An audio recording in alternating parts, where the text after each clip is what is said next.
Hello, lifers. Welcome to From the Chatroom. We haven't done this in a very long time. I'm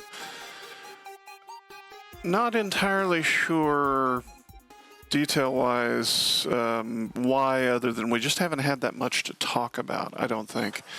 Even now, it's today's an impromptu event. I don't even think I've mentioned in the Discord that I was going live. Normally, at least in the past, I would have done this with something like Twitch and YouTube. You know, I used Restream for a lot of that stuff. I haven't bothered in a long time, partly because Twitch has gotten so bad, partly because YouTube has gotten so bad, and partly just because we just really don't have enough of an audience to make that all that significant.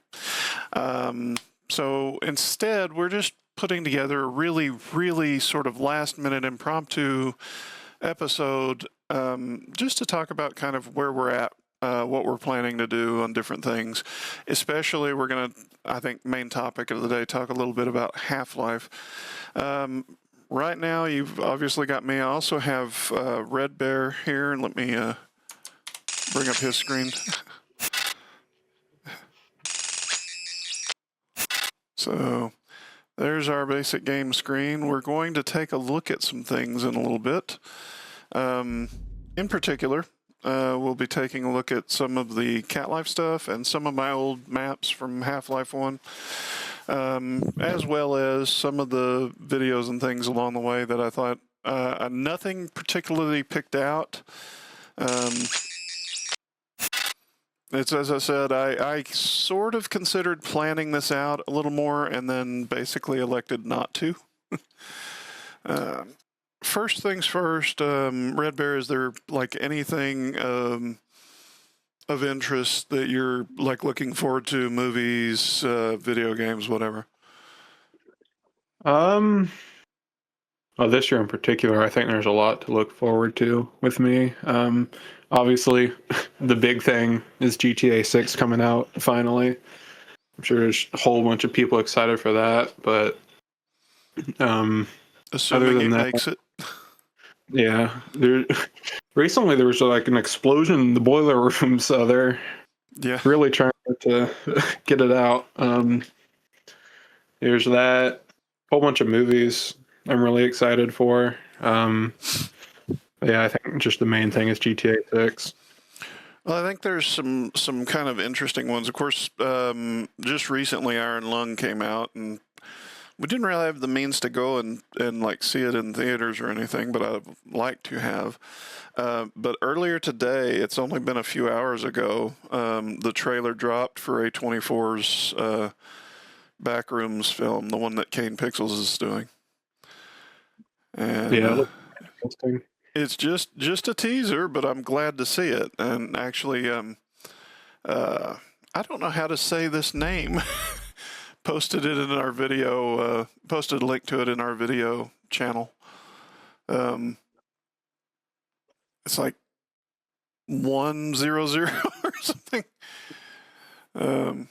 But I think that one, as much as anything, it is interesting. I think that the most anticipated movies that I have personally are going to be largely independent, but that's where the most creative stuff is right now. It's, you know, a Backrooms movie that actually involves Kane Pixels. It's Iron Lung, which Markiplier did basically out of his own pocket. He made back what he spent on it, like tenfold. Yeah. I'd love to say there were a lot of games I was looking forward to, but I can't really think of one. Yeah. If anything, there's probably like an indie game out there, but I don't specifically have anything I would be looking forward to. Even what we're playing now, most of our games, I have somehow shifted over further to the side. You can see the severed feet behind me. Yeah. See if I can adjust this a little bit.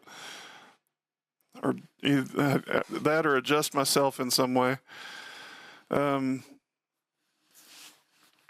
It's even the games we're playing right now, we're really kind of hitting the nostalgic run, just because it's more fun. We did start Saints Row 2022, the reboot, and we are doing that. What I'm calling it's VOD-ish cuts. I did do more editing with it than I intended to. I wouldn't expect that for every episode, but in this case, being the first one, there was a lot of little trim here and there to show like where I was working on my character, trying to come up with a look. And I do actually kind of look forward to continuing that, just because I think there's going to be some amusing moments probably, but the story it's as weak as we thought it would be, and it definitely has its bugs. Even after, what are we up to now? Working on 4 years. Yeah. It's like 3 years and some change. WredBear in particular, you like crashed 2 or 3 times in there, or locked something up or something. And I know for a time we couldn't even get any indicator of the other co-op player, and then it started. We noticed that it was showing finally after both of us had restarted, but it's only when one of us is well around a corner. There's lots of little things, sound issues. At the very beginning, you were talking about, you saw me shoot and you didn't hear anything. Yeah. The guy just fell over. You didn't even, I actually was looking at your video. You didn't even see the muzzle flash. Oh yeah. It was something else. You gave him a heart attack. He just died. Yeah. I ran up to him, pointed a gun at him, and he went. Except he was in the middle of a sentence, and they complete the sentence. This is something I've noticed a lot recently. It happens in Fallout 76 all the time. You kill an enemy, and they're in the middle of yelling some kind of, I can't be killed that easily, and they're laying on the ground dead without a head, still talking. It used to be, and this is like serious. It used to be they would have edited the code in such a way as to say, if the character is dead, stop talking, stop the sound. Sometimes that would glitch, but it wasn't just something that they just didn't bother with. They used to put that kind of effort into these games. Now, I mean, we're putting up a highlight with this one. It's all going live at 10 o'clock in the morning.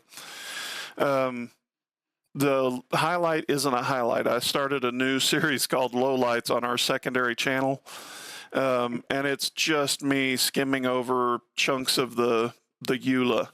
It's edited down. It took me like an hour or two. I actually was hoarse by the end of that. And there's typos in there that are just bizarre, and I don't understand why they left that in there. Yeah. Like, if they copy and pasted it, what did they copy and paste it from that has that many typos? Yeah. I think I only really highlight the 2 of them, but they're just such glaring ones. I can't even remember what the one is. It's like it's the hour game or something like that. Yeah. And one of them is like the word "my" is thrown in there, just kind of arbitrarily. And I think it was intended to be May. We might delete the game or something like that. It's been interesting, to play it just that first couple of hours, and we got almost nowhere. We've only completed the first 2 like main story missions. We've only done just a little bit of the side quest stuff, but we seriously had to spend part of the time, which I trimmed out of like a 3-hour record session, just fixing bugs. WredBear was making his character, and it literally kept resetting his face. Yeah, I don't know what the first few were. I know I think tried to see what like accessories I could put on them, and I chose like an earring to see, and I backed down to reset the whole top half of my face. Yeah.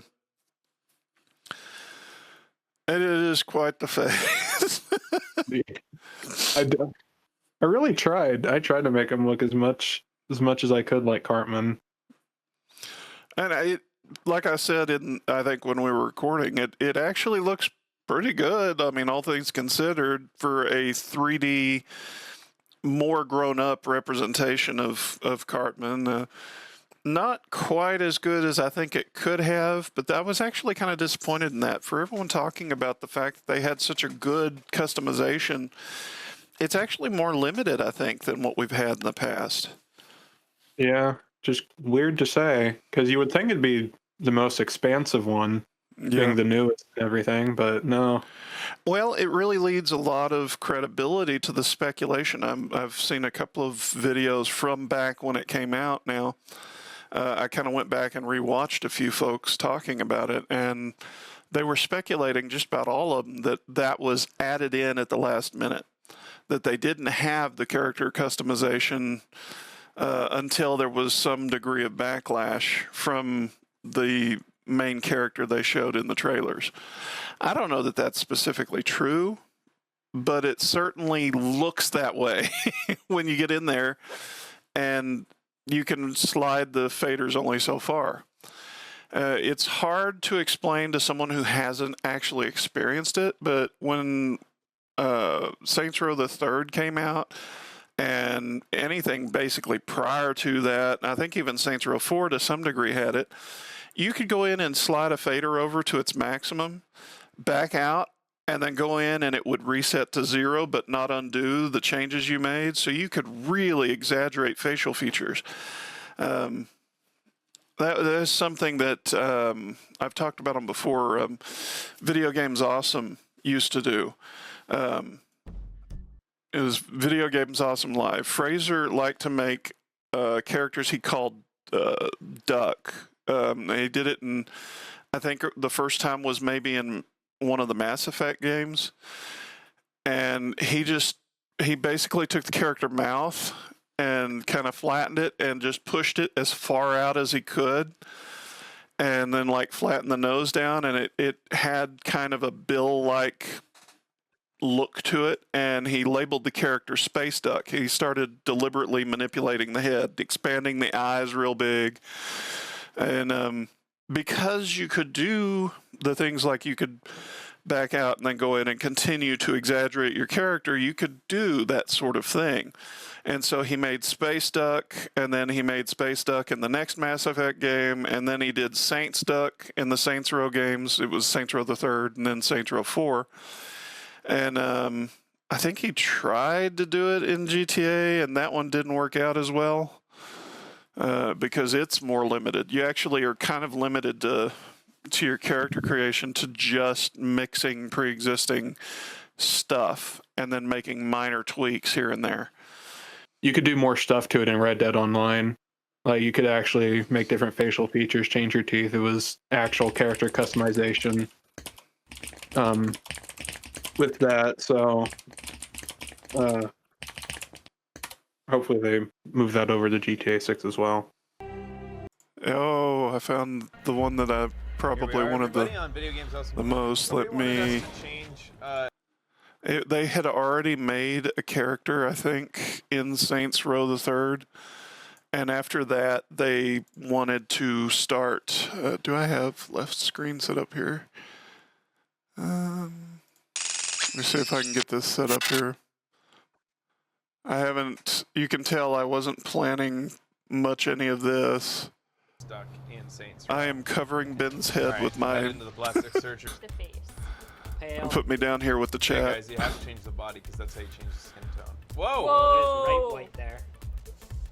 Wow, that's yeah, see, that was the character they already had. Goldfinger. And then I'd like just no WredBear, and for anyone else that doesn't know that, when we made her on Mass speaking there as Fraser, Oh. and then Becky, Eyebrows. which they were common law married for a long stretch, and then when they were preparing to move to Japan, they formally got married. Oh, the lipstick has to change. I believe they have a kid Seriously, now. We'll always have the reddest lips possible. And then behind them is Ben. Can you upload Whoa. this when you're done? Oh, overbite. And this or is just underbite kind of is the dumb. fun of this sort of thing, is being able to make Because underbite is just such dramatic changes. Yeah. most style. I don't usually do it. I like my characters to have a certain look, but This is the duckiest.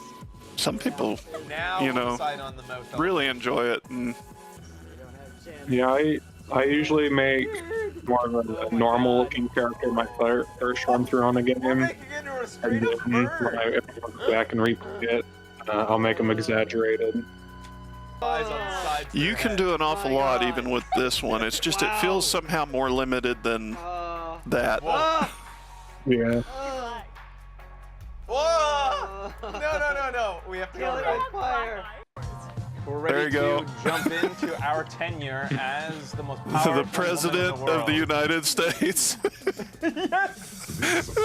It's not a problem. You alienated. I alienated crazy people. You couldn't resist, could you? Jesus, not you too. This is a problem. Thing I'm sending you of what I did to my Fallout 4 characters if you wanted to show it. Okay. Let's see. My Fallout 4 characters I made on this is like my fourth playthrough, so I just decided to go as wild as I could. But this is like the kind of customization Saints Row reboot really needed. Yeah. It was- Well, it's the way that you have fun. Like, it is what makes it work. Without it, it feels kind of flat. yeah. And it's the fact that you can take this character here and do that to a face.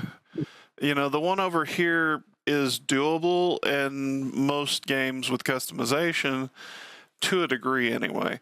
And it's not that big of an exaggeration, but this right here is a lot harder to pull off.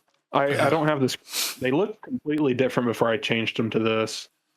You know, still exaggerated, but that's kind of sad. Saints Row didn't do, I don't know best to describe it, the face malleability. Yeah. Saints Row 2022 is one that you can feel the attempt to dial it back to the point that I feel like it kind of hurts the game. It's kind of like what we've talked about before. They have all of this, like, I don't know how to even describe it, where there are not jokes, but just bursts of profanity, I guess. Yeah. It feels like it should be a joke, but it's not. They didn't focus on the things everybody really enjoyed about Saints Row. I mean, there is, we haven't done it, but I know that insurance fraud is in there. And I've heard people complain about that not being as good as the other games. That was actually one of the better things in Saints Row 4. Yeah. Several of their side quests we did enjoy. We talked about it. The stomp ability and things like that, whenever you mixed that with some of those other games, actually, side quests actually helped it. But Fuzz has been gone since Saints Row 2. And several of the others have been gone just as long. And it takes away from it just because those are some of the more creative sort of side missions.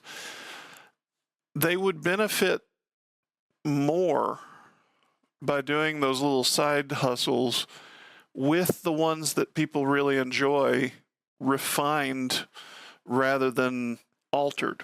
And it seems like that everything is about altering it or making it go bigger. I think the insurance fraud, you're actually prone to making the cars explode or something like that. I'll be interested to see, what happens when we do it.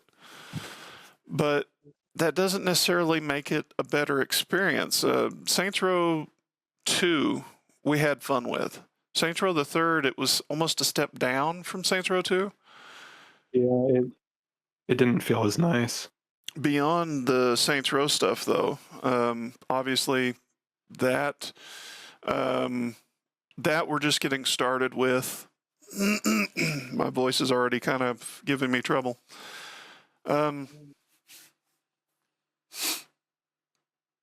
We also have played through Portal. I have, I think, one more part, the finale, to post. We actually finished that a while ago. And then I need to edit the co-op. That's going to be maybe 3 videos. There might be a 4th one in there. But we actually already finished that as well. Let's come back to camera chat.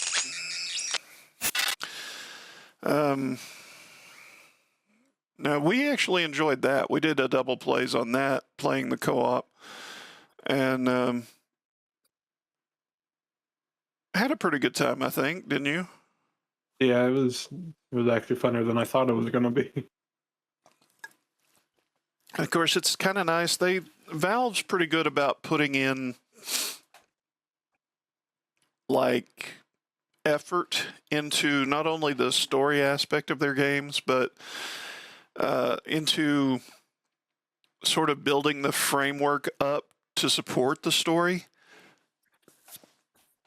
and make it one that you basically experience through the game instead of a bunch of cutscenes or having to read codexes and PDAs or whatever. Like whenever we eventually get to Doom 3, there's a bunch of PDAs. You find somebody's BlackBerry and you start going through their stuff, basically. That's actually you know that from your little run through of Doom 2016 and Doom Eternal and I believe Doom the Dark Ages, that's pretty common across the board on those. Yeah, they took a step back or a step down from reading as many codexes in Dark Ages. Yeah. They just made the story through the cutscenes, but even then, there's not much of a story there. Well, and it became, I think, more reliant on cutscenes. Yeah. To the point that you're not getting to involve yourself. And that's something that Valve had a really good balance on that.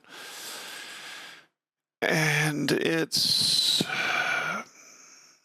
a shame that they haven't made anything new, but that's one of the concerns. There's all this talk about a Half-Life 3. The question is whether they will actually be able to build the kind of game that the other Half-Life games are or not. Yeah.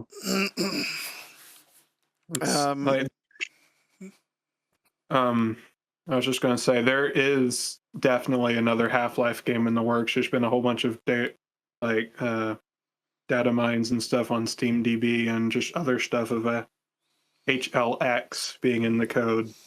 So like Half-Life X or, something. But there's definitely going to be some Half-Life related coming out at some point. Well, they pretty well set up what looks like that's the direction they're going, just with Alex.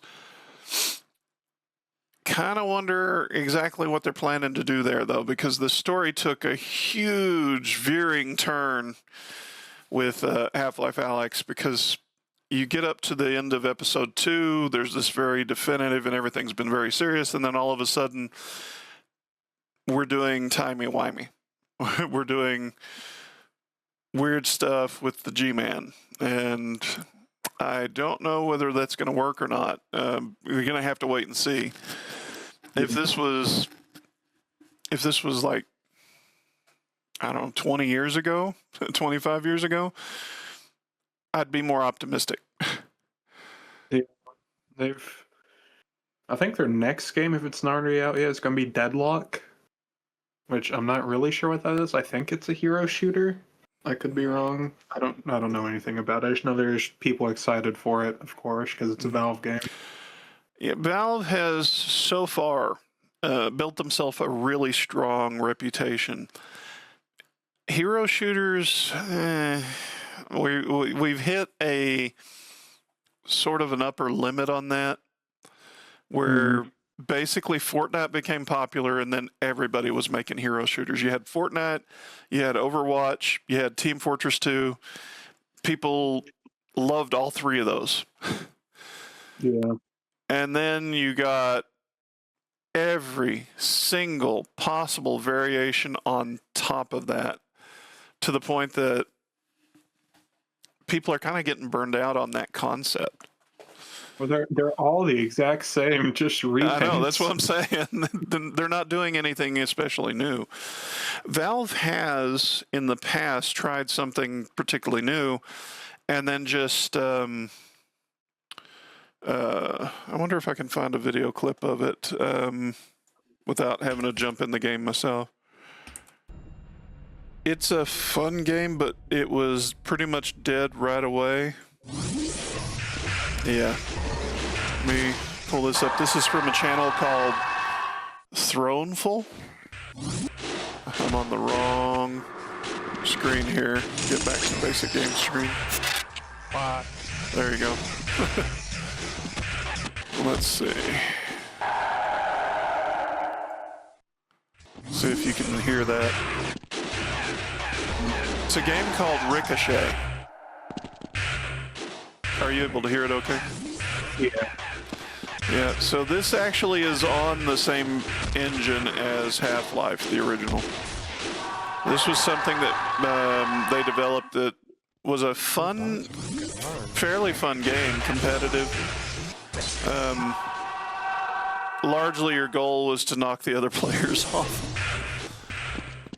And you had these platforms and these walls, and basically you throw like a disc at people. And you can ricochet off of these walls.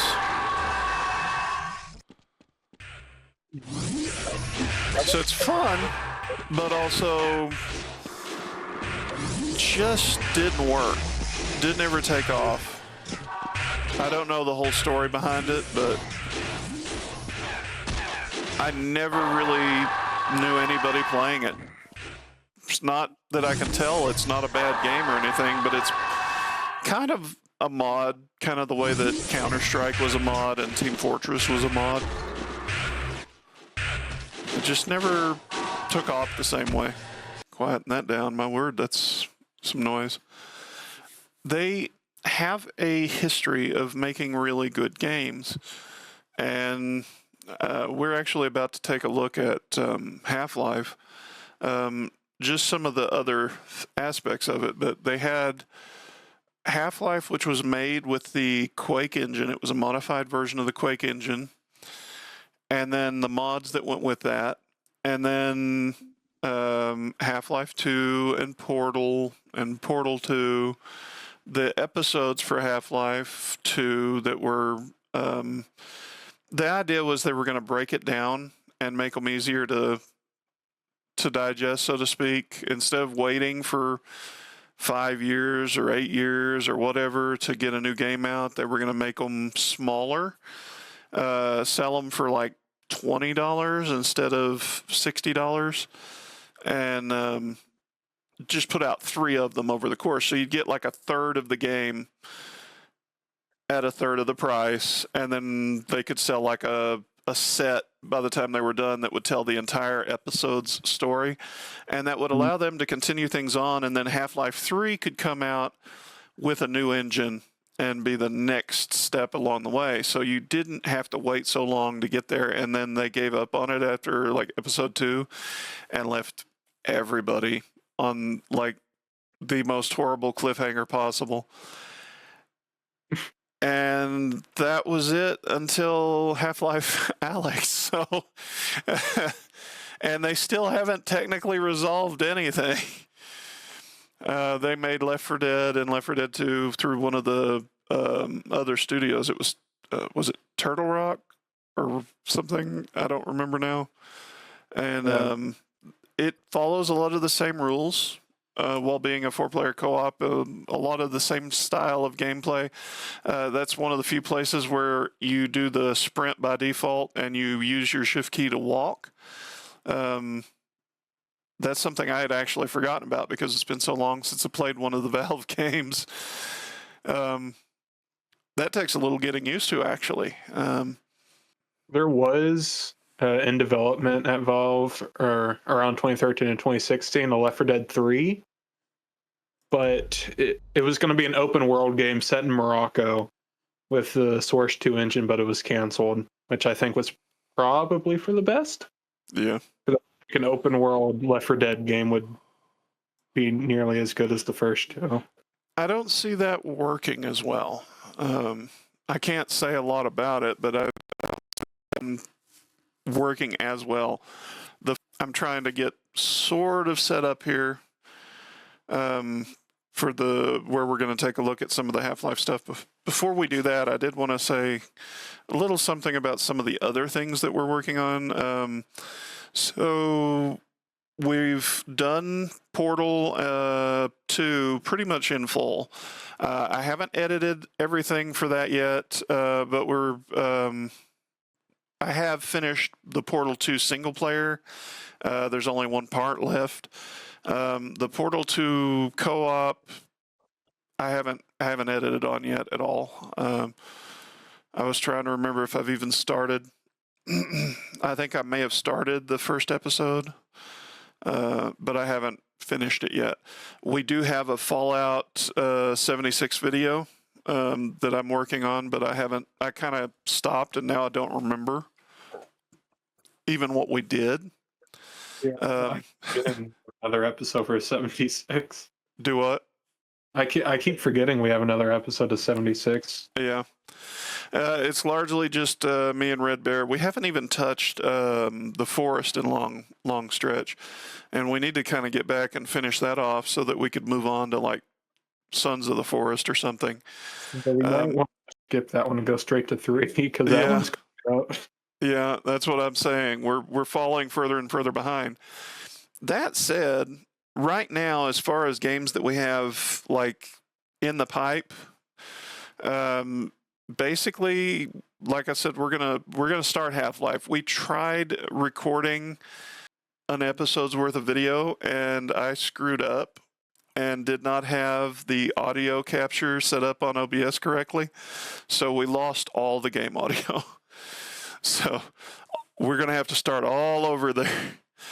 That one's coming. We're gonna do the Portal 2 co-ops and get them done pretty quick. We do have a Fallout 76 already recorded that I'm working on, but honestly on that, I'm kind of stepping back a little in terms of the way that those are edited, just because it's awfully involved for something that I don't know how many people are interested in, to be perfectly honest. I think really the challenges have been a little more interesting, just because we got to do some different versions on the gameplay. But really, once you've done it enough, I think WredBear, you were the one that was pointing out the game itself just doesn't. It starts to grate a little bit. I don't say this about a lot of games. I'm really not enjoying 76. Like I think you can even hear it in my voice. I'm enjoying the challenge stuff we're doing because that's new. But going back through the story and everything, I think he can and changed gameplay. We're doing things different, and I like maintaining my character and all, but that almost feels like, as much as I like the expedition quest format for it, I think we might have kind of run our course on that, and it's almost better to, like, I may not even do that episode because we're moving into the DLC categories, but I don't know that I want to hash it together the way I normally do. I feel like it would be better if, even to some degree, doing like what I'm doing with Saints Row, I feel like that might be a better option there. even though I enjoyed us going and doing the cutaways, the office style, reality show style confession cams, Yeah. it's kind of, I think, run its course, and it may be better just to start doing the other. Like, I may trim what I have since I've already largely edited it and just kind of let that be the last time I do that much editing.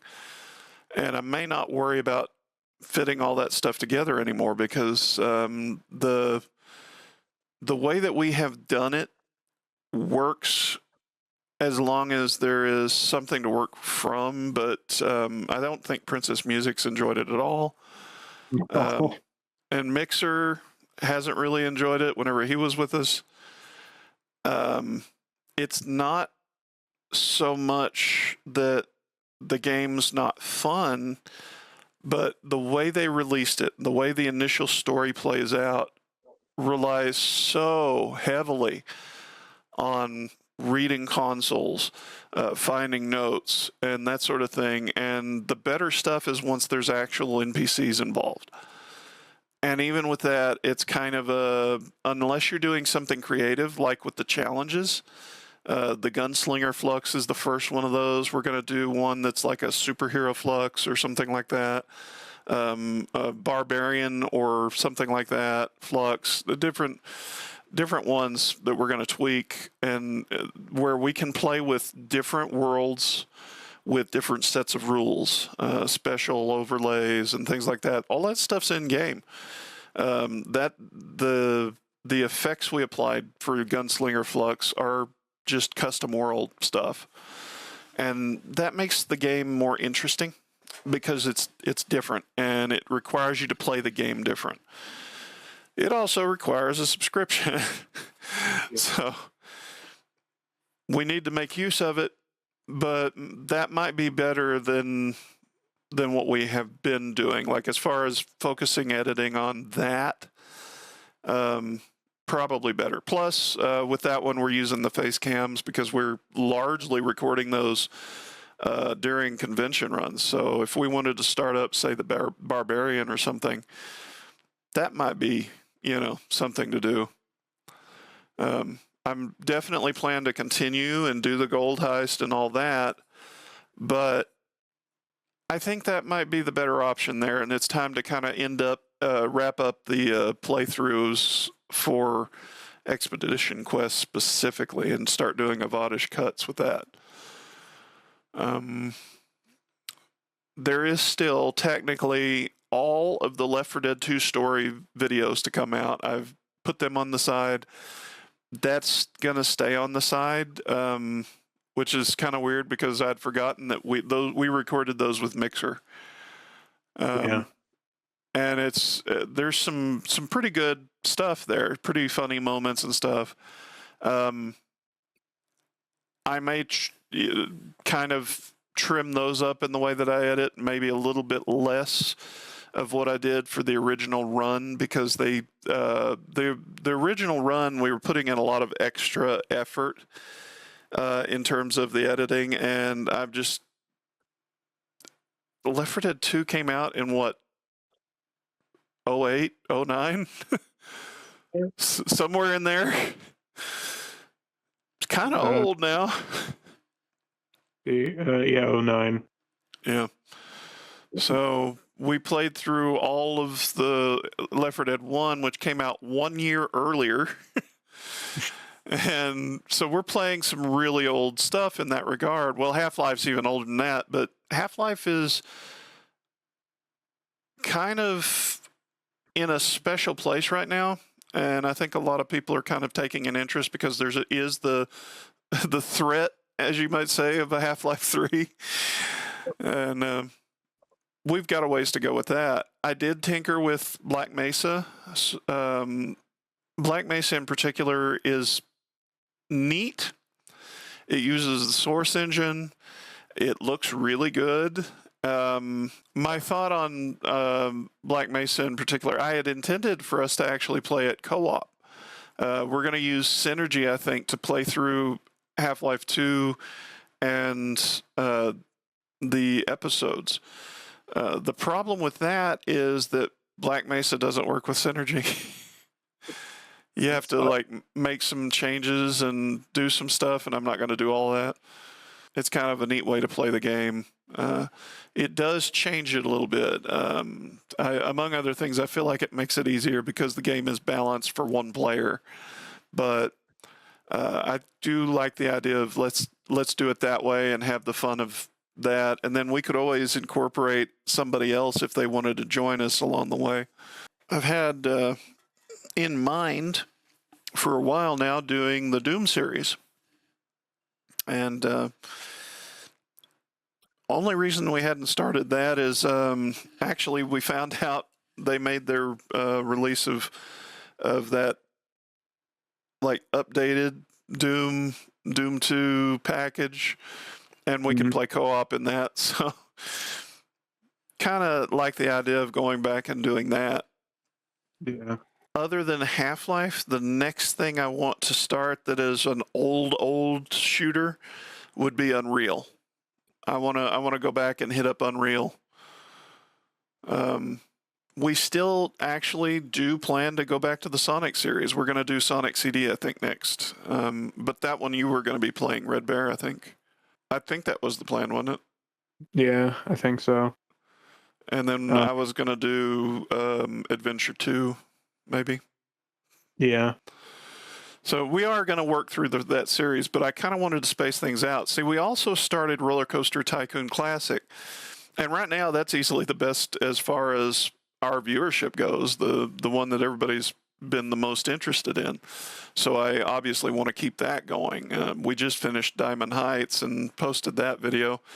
So I want to keep on. It's just we have to kind of dedicate like 3 hours each time we do that to make sure I have enough time to go through and complete the mission. What I am trying to do with these videos is post them, some kind of a once a week video on Saturdays or possibly into Sunday, depending on how things fall behind. And then whenever we can get something like our Saints Row video that's going to go up at 10 o'clock in the morning, it's Wednesday. I like the idea of having just these extra things for the occasional midweek upload. If at some point we get stable enough with things that I could actually get videos posted midweek and have 2 videos a week or something like that, that would be great. I'm not going to necessarily focus on that because we have other stuff. I have continued to work on my comic stuff. I have not posted any of them. I do intend to actually start posting pages soon.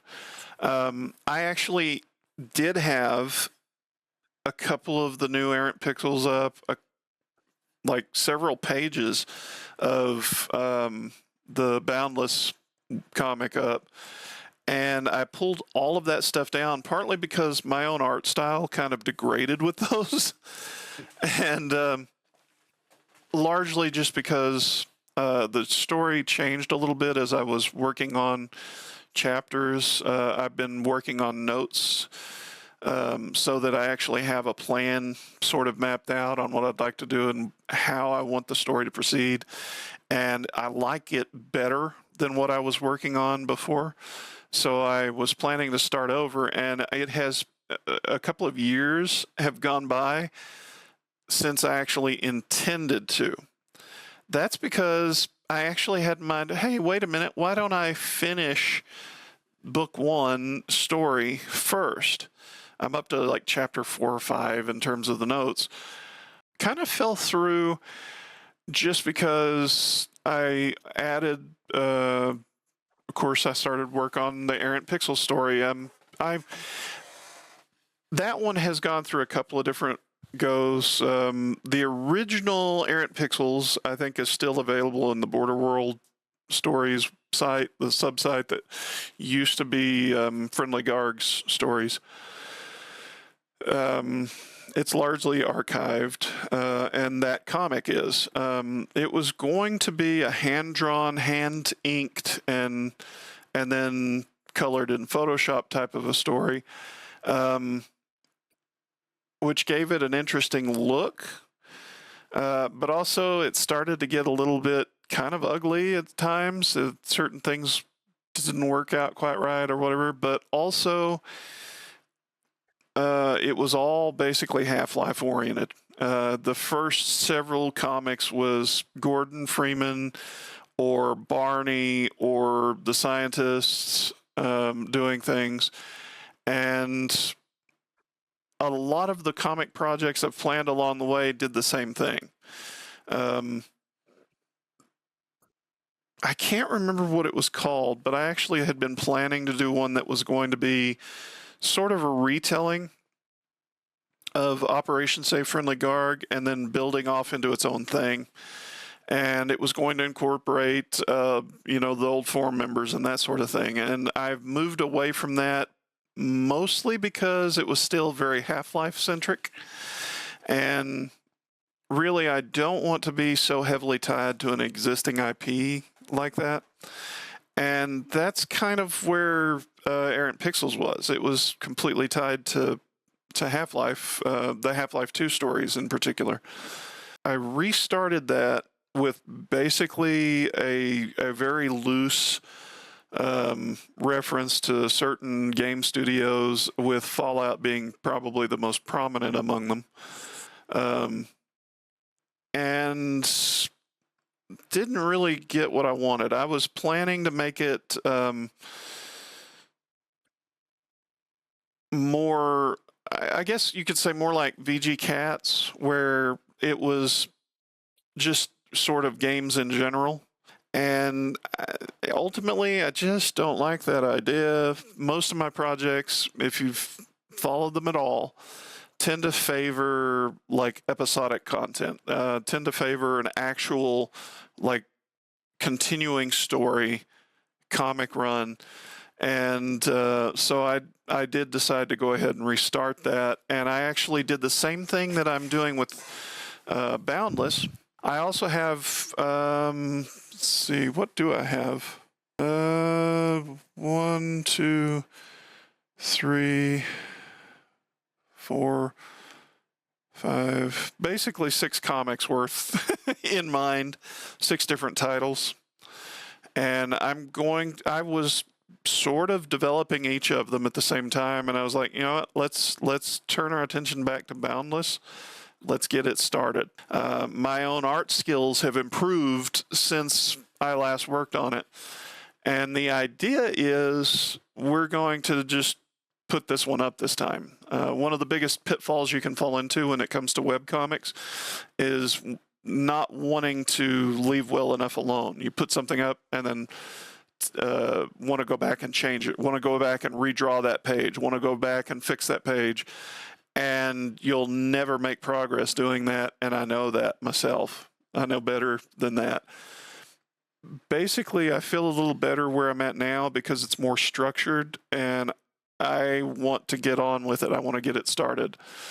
That said, I also have, I stumbled across a couple of things along the way, not the least of which was some of my original fiction.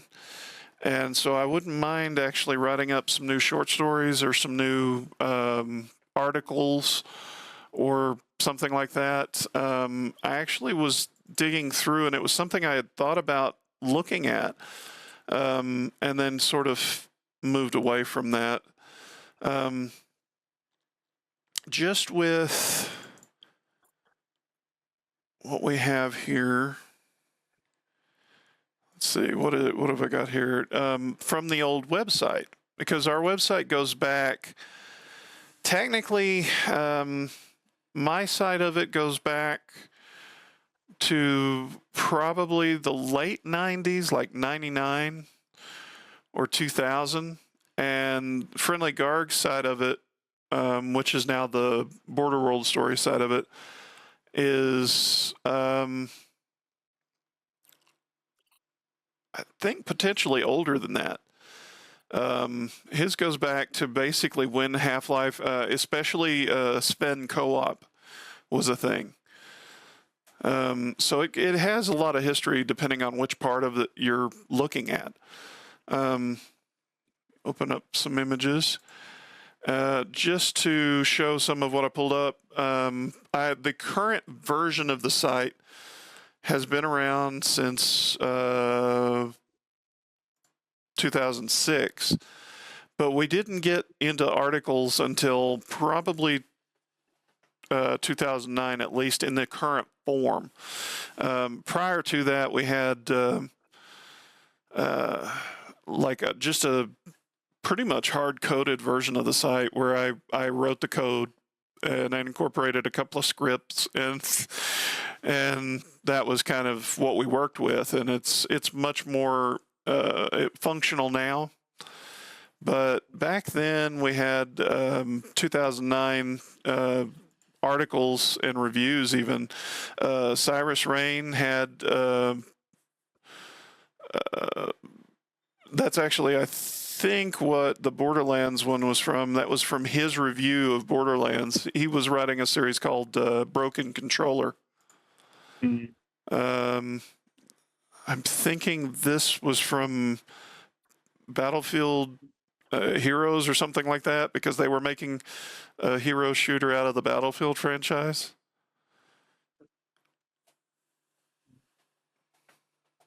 In 2009, It Valve, goes back far. yeah. That was, I think, part of us talking about E3 that year. Rest in peace. Yeah. Left 4 Dead 2. I wonder what we were talking about there. Yeah, just the cover for my own. I actually had my own articles. It was from the Wildcast notebook, but they're actually still up. There's just not that many of them. And there's some more Left 4 Dead 2 stuff. Metal Gear, I forgot about that one. Metal Gear Solid Rising. That's the one with the senator in it. Senator Armstrong. Xbox 360. Some of these are making me feel old. Yeah. Well, let's see. You were what, 4? Yeah. Whenever these were coming out. God. Yeah. I couldn't help but notice a commonality in their appearance. Yeah. I didn't pull that many from 2010 stuff. Aliens. This is actually, I think, Aliens versus Predator, the remake. But that actually was from, I can't remember what we called it, but he had a couple of different names. I think he finally settled on Radu Iceman. I think he was like Blue Cheetah or something at the time. He had several different names along the way, but he did like straight playthrough walkthrough stuff. He did Penumbra, Black Plague, and Nightmare House map for Half-Life 2 and things like that. And he didn't really have any commentary with them. And ultimately, I pulled those down. They're still technically on the channel. But that was back whenever I made the channel available to our creativity team altogether, where any of us could have uploaded to it. And his was meant to be like carefully practiced playthroughs of these games and then first looks. And in this case, he was playing the Alien versus Predator demo and giving a first look at the multiplayer and a first look at the demo story. And he just basically didn't provide commentary. It was always kind of the biggest hang up. And at one time he was going to do World of Goo, but without the commentary, we decided to take that down because basically World of Goo's a puzzle game. If you don't have commentary, you're just showing people how to solve the puzzles. I forgot about that game. I played it when I was really young at my public library. Yeah. Here's some cat life development from that time frame. That was an early map sketch. Cat Life, we released the demo in 2009. And the big hang up with that, this actually is part of the reason this is tied to the Half-Life stuff I was going to talk about. Basically, now we're getting into the main meat of our episode, and yet not at the same time. This is part of the hazard course. This was like just sort of drawing up a rough sketch on paper of what I plan to do with the training map. It was going to be the administrator's hazard course. So it was going to follow initially the same thing as the hazard course in Half-Life, because in Half-Life you have one, and then in Blue Shift it's almost identical, but with slight changes. Like instead of Gina in a hazard suit, it's Barney in his security uniform that hosts it. And otherwise, it follows a lot of the same stuff. What we were going to do is start you off in the administrator's hazard course. And the idea was it was going to be very, very nice compared to everything else in Black Mesa, because it's for the administrators, but it's also unused because the administrators don't do the hazard course stuff all that often. And there was going to be, let's see, sections 1 movement, 2 ducking, and was going to be a remodeled area. Section 3 jumping. Section 4 the jump and duck was going to go into a sub-level. Section 5 was going to be a sub-level where a restaurant was now. Basically, we were going to have it so that it was so disused. Not only could they use it to test out Newton and the Gamma HEV suit prototype mock-up. This basically built for a cat version of the HEV suit that was meant to test out things they wanted to do with the next generation HEV suit. And it wouldn't affect anybody if they did it there. But they also, it was so disused that parts of it are being remodeled and turned into office space or other facility options. So the restaurant is quite literally, they turned part of the hazard course into basically a little diner type part. So if you're trying to run this hazard course, you wouldn't even be able to finish it. There's parts where it's literally under construction. And we were playing with that idea on all of this. There was going to be, I mentioned here on the bottom, doorway out leads to a broken ladder area. That was going to be how you learn that you could climb walls.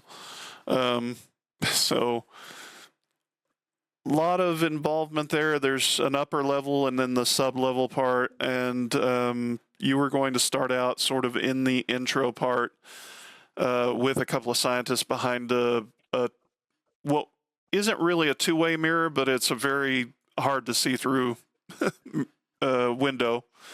And then you could make your way through all this stuff. So this isn't even remotely to scale or anything. This was just an early sketch.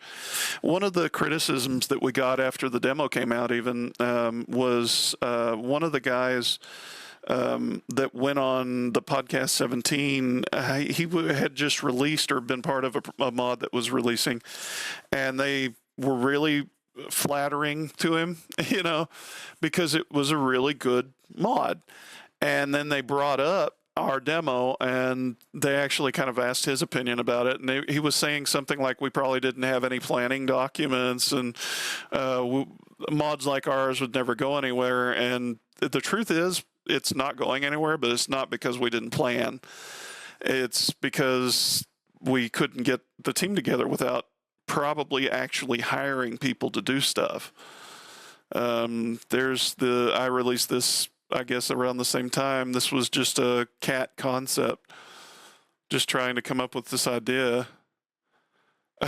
My notes, it should look like a cat. Seriously, I shouldn't need to explain this one. No idea why the cat looks angry here. It's just the way his face turned out. Maybe because that project ended up basically being shelved. That was a fun one. The cat zombie. The idea is it's a juvenile head crab. They were experimenting with the head crabs on cats. You were going to go through a section of the game where they were experimenting on the animals. And so you had like the instead of in Half-Life you have the head crabs, and then when you fight one section you have baby head crabs. And the idea is there's a step in between there where they're juvenile, and if you take one of those and put it on a different animal, you would get a different result. The idea would have been revealed in the course of this is that putting a head crab on a cat like that and allowing it to mature that way would create fast head crabs.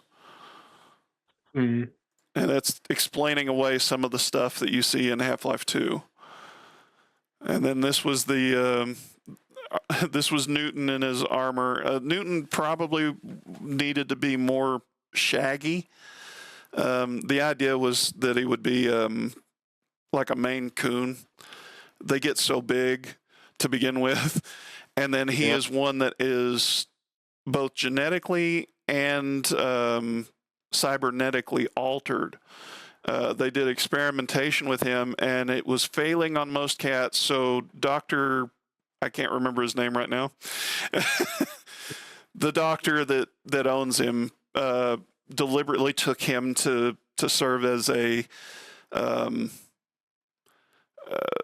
sort of a pet cat, but that's not actually what the deal was. They were wanting to see if treating the animal more kindly, more like a pet, would make them more receptive to the augmentation. And it seems to have worked with Newton. He's actually very attached to the doctor. So this is time frame when we were doing that stuff. The only reason that we did not release the final version of Cat Life is we could not get past a certain point. There are a number of maps that just needed refinement to make them playable the way that we wanted to be able to do it. The demo, they originally intended that to be, I say they, I mean Big Tom and the Cat Life team, intended that to be the release. They had a lot of maps done, but by that time the team had broken down again, and it was mostly just Big Tom working on it, and he was trying to make all of those maps fit together and all of it. Like I was actually surprised whenever I looked at it because it was very incomplete.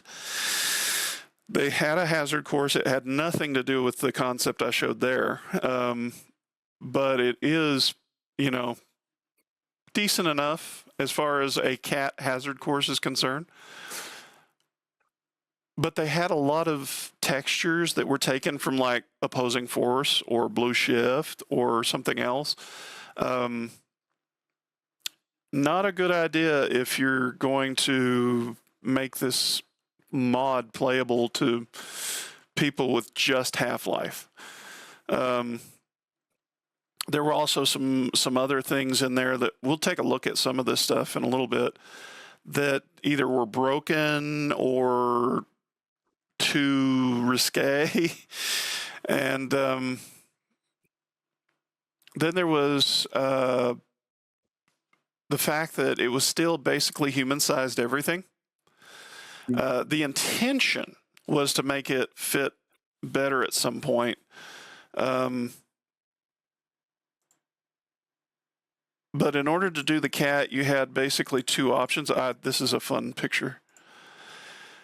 You could make the cat, you could make the player's eye level move down to the cat's eye level by modifying the whole file and basically just making it so the player is constantly stuck in the floor. You just had to modify the maps to support that and keep the monsters from sinking in the floor too. It's a pain to do things that way, and it was not a good solution. The alternative was to have someone write code for it. They reached the day they were going to release the demo. They did not have any code. So no custom weapons, none of the jump stuff that we had planned, anything. So I dug out my old C++ compiler stuff from college, and I sat down on a Saturday night and hammered out everything right before their intended release that is currently in that game. Made it possible for the crowbar to be the cat's paws, like the same basic stuff, but also have the bite function tied into it. Made it so the cat could long jump without having the long jump module. You basically have it by default. Made it so you can wall jump and wall climb.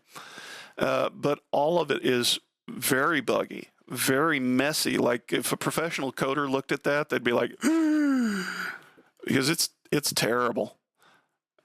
The intention there had been for Big Tom to do stuff with his team, and basically I ended up taking it over from him at that point, just because he was the only person to work on it, and he didn't have time to work on it anymore. And so months went by without even an update on what was going on. Well, I didn't really have time to work on it either.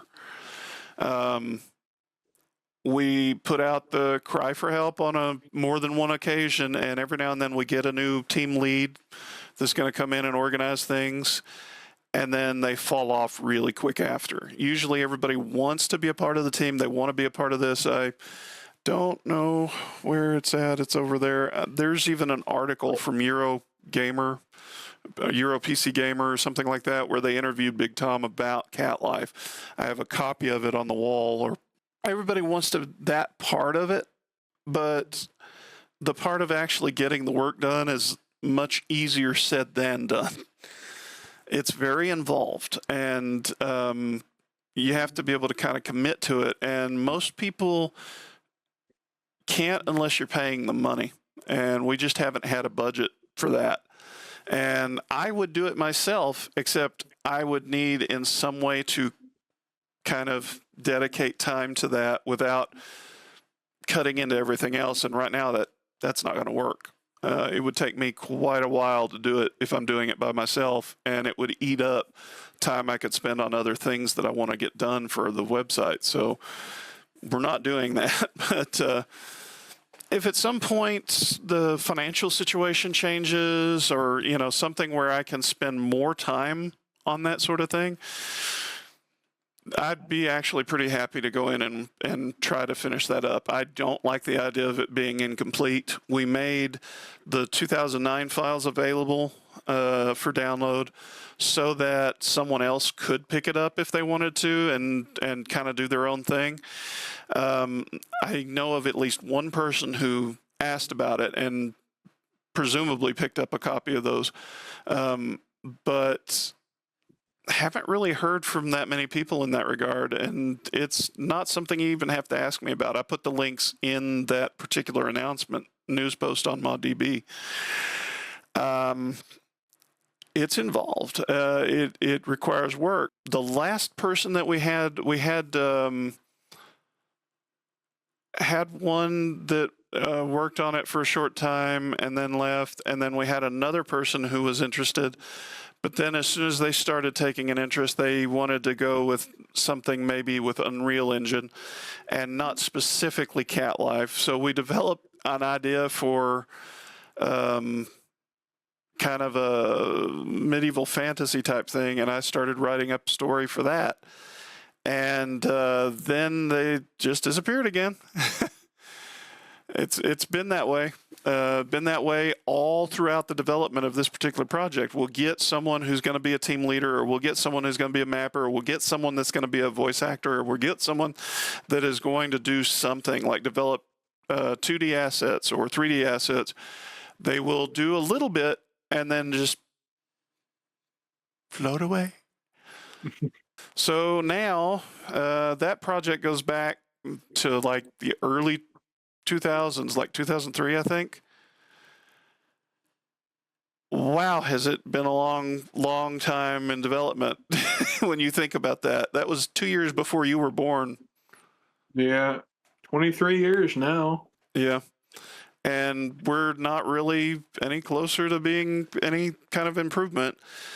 We did get a guy to develop some code for us, and it's in our resources. But he wouldn't send us like the source code. He would only send us the compiled stuff, and I didn't want to sit there and try to decompile that and figure out what needed to be added or changed. So we were kind of stuck with, that's the version of the client-side DLL that we've got to work with, and so I don't see releasing that. It's not done, and because he did that little bit and then kind of broke off from us, I don't have any way to fix it without literally sitting there and decompiling the DLL. And I don't see any point in messing with that. It'd be better off to go back. This was related to, I believe, actually some variation of errant pixels at one point. This was going to be a comic panel. And what we were looking at was different like multiverse versions of things. This was before multiverse became so cliched that it hurts.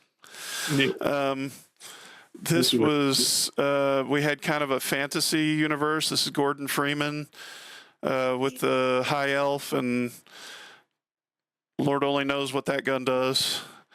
And then this was the sort of anime version. So you have him and Alex and some kind of a Neko dude and the anime like mecha version of Dog. This is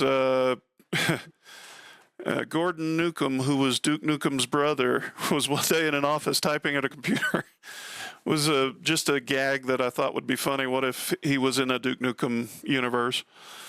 And then this one was just something else entirely. Kind of like like a Doom type of a universe or something, you know, something where there was a dramatically different sort of a setting. And then this one was like the co-op universe where you had more of a, perhaps more of a Gina and Colette story where they're carrying on instead of Gordon. So it was kind of a fun little, yeah, this was actually from the remake of Operation Safe Friendly Garg. I just now noticed OSFG sample 1. Skyrim. But which version? Was this the original? The original. That's actually my character, I think. This might be from the Broken Controller review. I was actually did a couple of movie reviews along the way, not videos, actual written reviews. That was Apollo 18. I went and saw it in theaters and then came out and wrote a review. We started doing a lot more Minecraft stuff at that time. The old logo for Minecraft. Yeah. And solo plays. That's a series I don't do anymore. That was the first attempt at playing Portal. Solo plays was basically just what Lazy Plays is now. The idea being that I would play by myself, and I ended up not really liking that playthrough. So it's still available online, but I took it down as far as what's visible. You have to have the link to look at it. Little something here about there's an old look at the Aperture Science site, and it was help release Portal 2 early. Some cat life stuff. Work Newton. You probably won't be able to hear this. I don't know if anybody can. Without me sharing it. This was actually work on the voice work for the cat.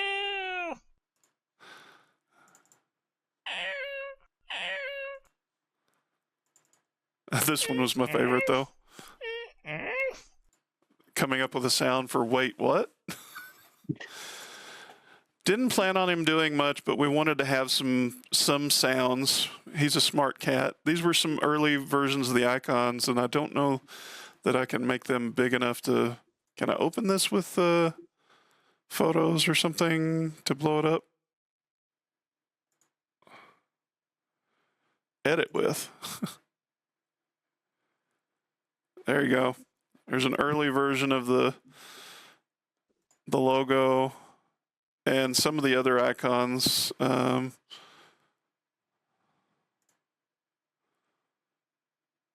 There's one.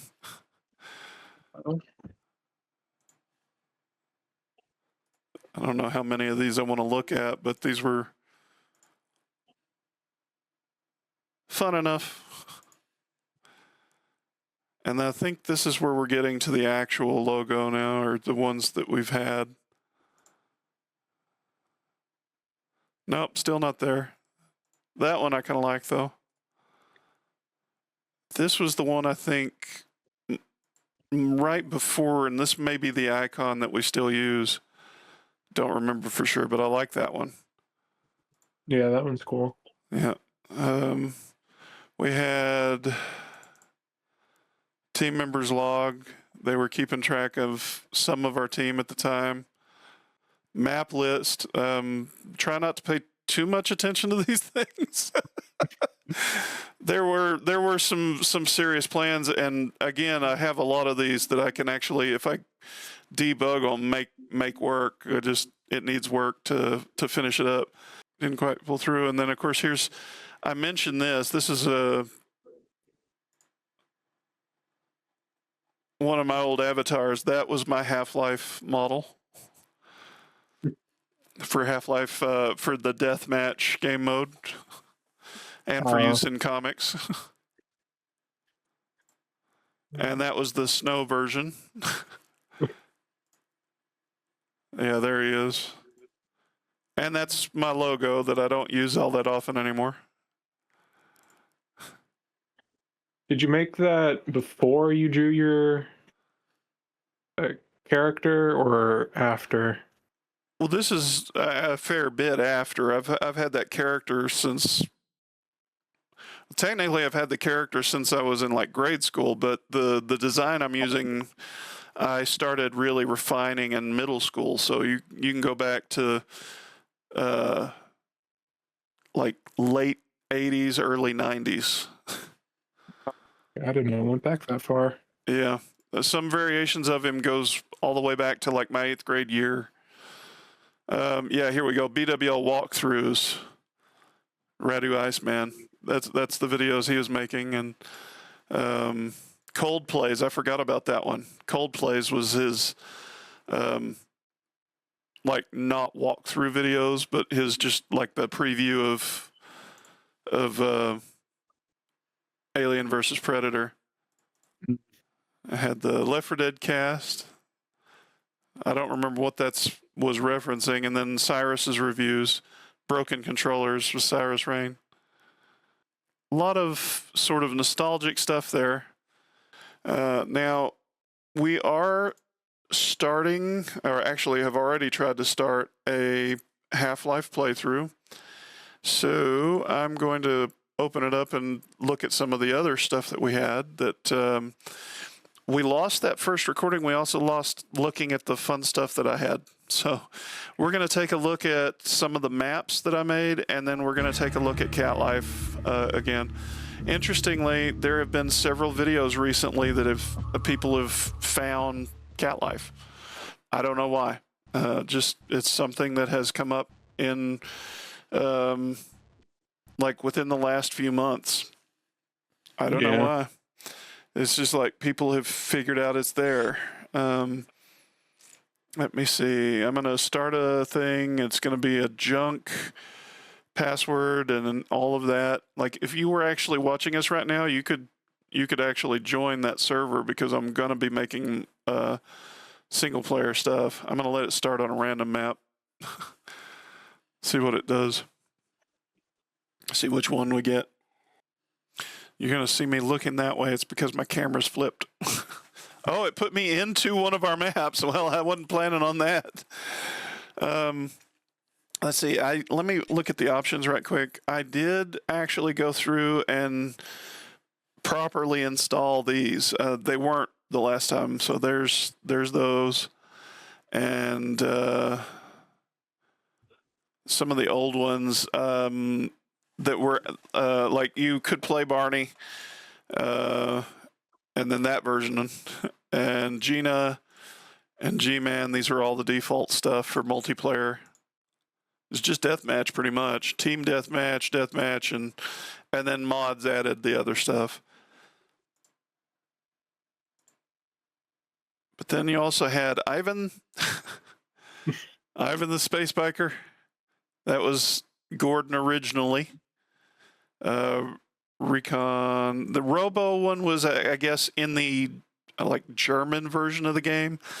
They couldn't do the Marines because the censorship laws said that basically if they wanted the rating they were going to get, they needed to not be shooting other humans. So all the Marines were replaced by like robots. The Scientist, Skeleton, and Zombie, and I deliberately skipped over too much. It was either too much coffee or too much caffeine, man. Too much caffeine, man. Yeah. And then these were mine for me. And then we also had New Secretary, which was a reskin of Gina, and I made it more for comics than anything. And Mr. Nelson, that was Professor Tebow. He was the head of the computer science department at my university.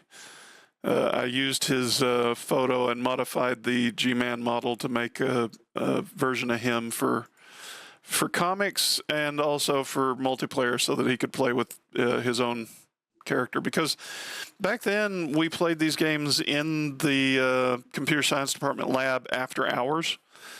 And the professors would usually join in on that. So while we were playing Action Quake 2, every so often Tebow or one of the others might show up, or either down there or from their office. I think one of the more fun ones was when Battlefield 1942 was coming out. We started playing that. Tebow had a tendency to fly kind of recklessly into things, as I recall.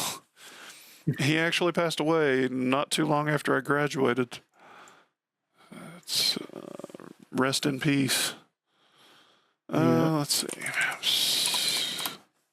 I guess let's look at... actually, I think School of Doom and SOD are the same one. That's how I ended up losing the better version of this map. Let's go ahead and take a look at this map. So this was actually one that I made. It's nowhere near finished. But it was based on the School of Business building. Prefab benches. This was like the earliest version of it, and it was meant for multiplayer. I wasn't making it for mod. We used it for comics and stuff, or I did, but it was not really intended for that. This was actually intended to be... It's going to bother me that I'm looking off to my left instead of the right. It was intended more for actual deathmatch, and it's nowhere near finished. None of the classrooms are here, and they're not in any version of this that I still have. I did, on the better version of it, actually have the 2 lecture halls actually already built in here. I had a trap at the back of one of them. There was a projector booth, and you could go inside and use a button and release snarks and just fill the room with snarks. It would close the doors and not let you out until a certain amount of time had passed. This area is actually probably where most of the encounters happened, because the best weapons were up here. Wasn't exactly balanced. You had health all over the place, you had weapons all over the place, and the best guns. That meant that this was a fairly high impact. Plus, I think there was a spawn point in here.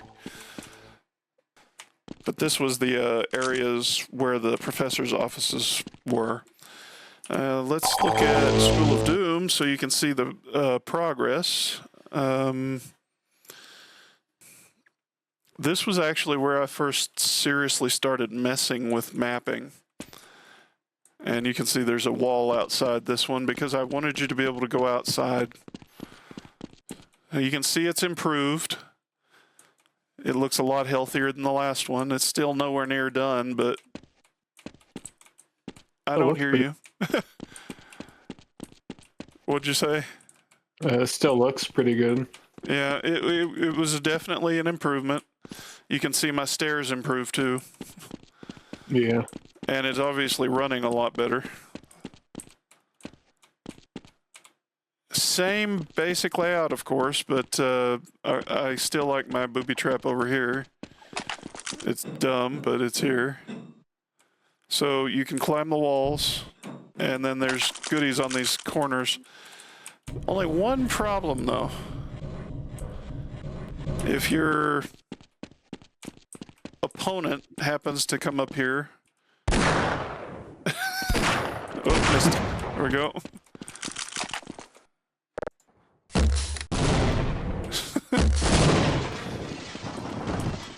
These got set off by accident so often. Just people running around on the roof up here and accidentally blowing up all the glass in the walls.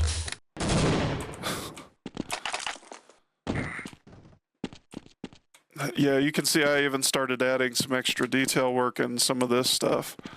Still nowhere near complete. Like the computer lab was right in this area. Obviously, would have continued to develop it, but just didn't quite get there as yet. And like I said, the other version that came after this was even more refined and included some of the rooms, but I've since lost that. And I had stopped working on it because we weren't really using it as much then. One of my favorites is FM5. And unfortunately, I lost the better one of these because I made a version of this that was a cityscape. And it was kind of inspired by The Matrix because The Matrix had come out. So this is a mixture of that and I forget what the map's called in Quake, where you're on like a levitating platform or whatever. And you actually, when we played it, fell off several times. Yeah. Woo! The trick to this is when you're jumping like that, you can sometimes be too slow and make yourself a nice, easy target. But this was a fun sort of a map for us, especially. I think we probably played this one more than any of the others. Just because of the nature of it, it was fun to hop around. It is nowhere near completed. That's why it's FM5 and not like I don't even remember what the FM stood for. As you can see, the lights aren't on. I never finished that.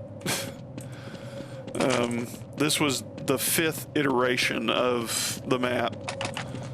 The one that I don't have anymore, and I kind of wish I did, I made it so that instead of just dying when you walked off, you can see actually stuff's appearing over there because I have not run, I forgot what it's called, but I haven't run one of the processes that actually cleans up the way the map is rendered, and so it's actually still kind of rough to even play on.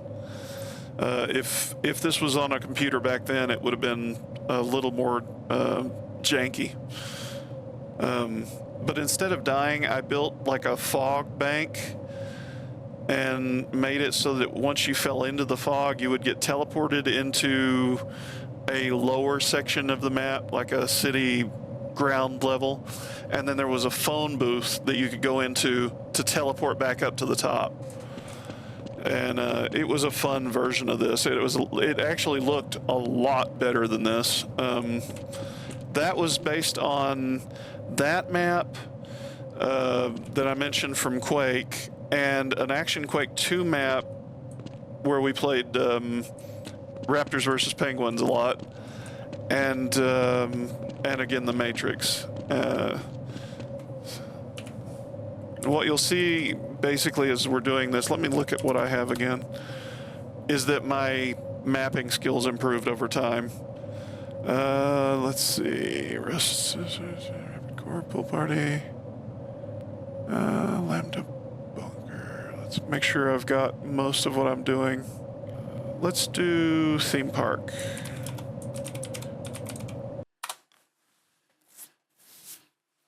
So, do what?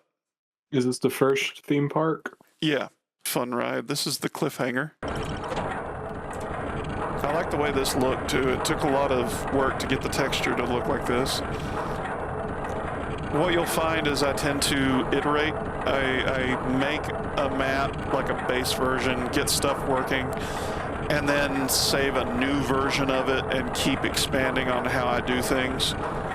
So this was kind of a first attempt.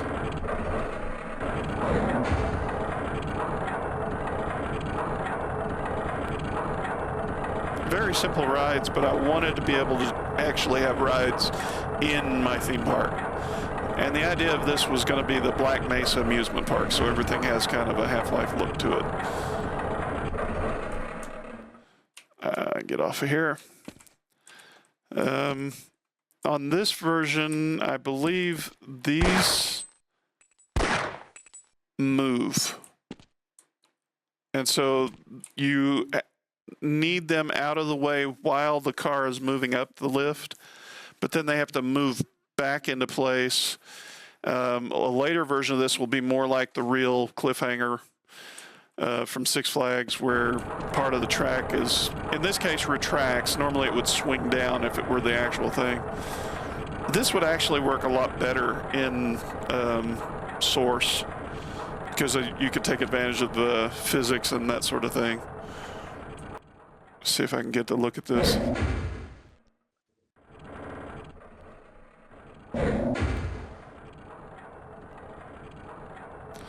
Making this trigger everything the right way is largely what I was experimenting with on this one.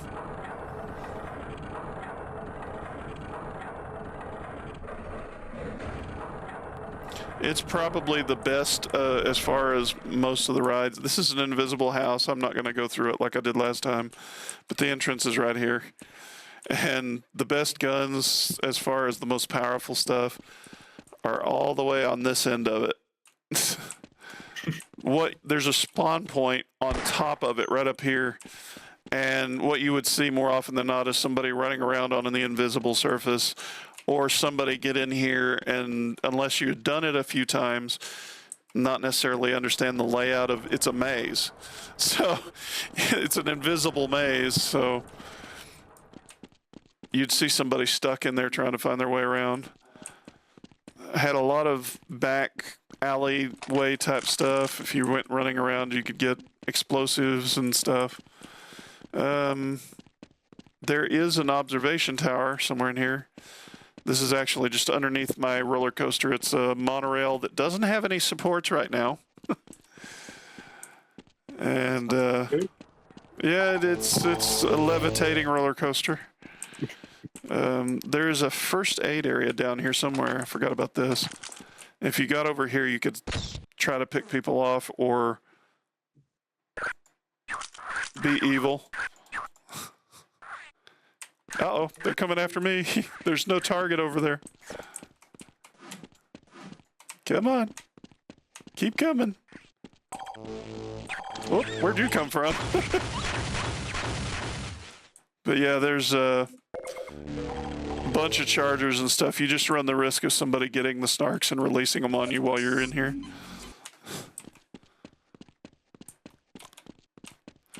It's also is possible to get up to the top and run around on the top up there. I think there's a lift on one of the corners. But it's just a functional shooting range, you know. Target shooting game. Eventually the idea would have been to set them up so that they triggered and you could stop the targets. Right now they actually still cross through each other half the time.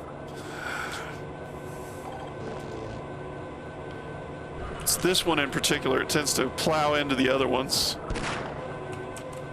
And you can't really stop the sound. So even though the targets are frozen in place, it's constantly racket. This one, let's see if I accidentally get killed this time. It works really well, but then you get stuck. Oh, look, there's the roller coaster. Ah! Every now and then, if you're like crouching or something, you get stuck on it and it freezes on the way up. And you'll either be stuck in it and held in place or crushed by it. My roller coaster was just the one car, and it was really dinky. The dinkiest, but it worked. The only problem is you sometimes get dropped out. I mentioned this last time, WredBear. As you're coming around the course, you get dropped out the back because it's too thin. In order to fix that, I had to like include some like clipping brushes on the back. That also just plain needed to make a bigger car. You can see where you could get up on top and run around.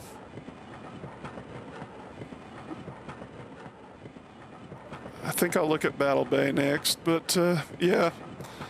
It is part of the reason you could get dumped out is because it actually is a like fairly aggressively moving roller coaster. It actually works like a monorail roller coaster as far as its speed and everything.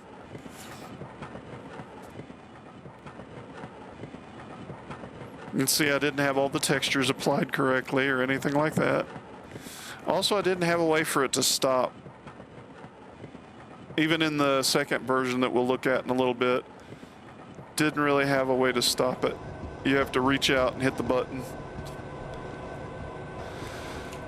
Let's see if I can find not FM5, Battle Bay. Nope. Sorry. See what we got. Do I still have it? How did I spell it? Did I spell it with an underscore?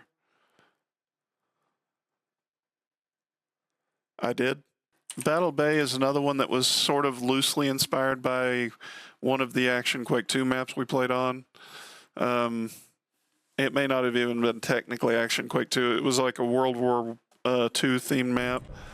And this is nowhere near completed. In fact, you can tell when I do that, see the mirror stuff? In the version of the map, in the version of the game that you played back then, that would just be a black void. This was a very simple but interesting little map. I really put most of my time on this one into the certain aspects and never finished. Particularly this boat. I wanted certain aspects of the boat to work, like the underwater elevator here.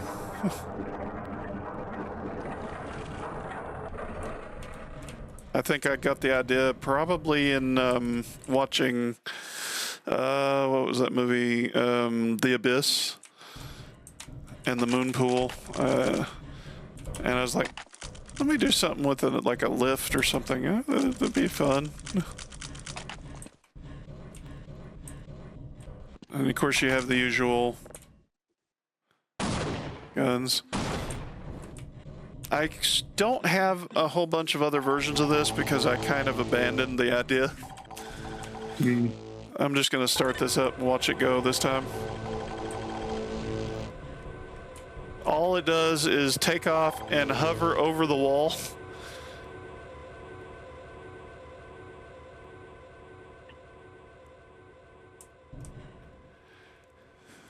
Let's see if I can survive a jump here. Whee! Whoop. I went into the skybox. Yay! Hadn't done that in a while. So this actually came before FM5, in case you didn't notice. My helicopter improved by the time I did FM5. Let's see. And then this was the booby trap room. You didn't want to... You want to come in here because you can get stuff like the gauze gun, or the glue-on gun, rather the E-gun. But you didn't want to get caught in there because somebody'd crush you. Yeah.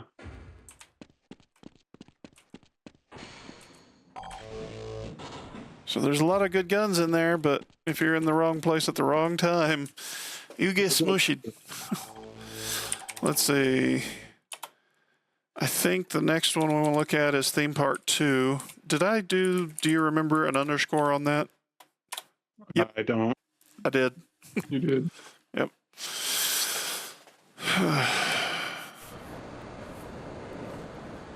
So this one is a different iteration of it. Of course, you can see the prefab motorcycle and some vehicles. And I think there was a spawn point outside. This is my turnstiles around here. The idea is you would get to the parking lot through there, and you come in here, there'd be, this stuff is in here kind of on display. This was the sort of control room, so to speak, and I never got that far with it. But I had created a chute system so that you could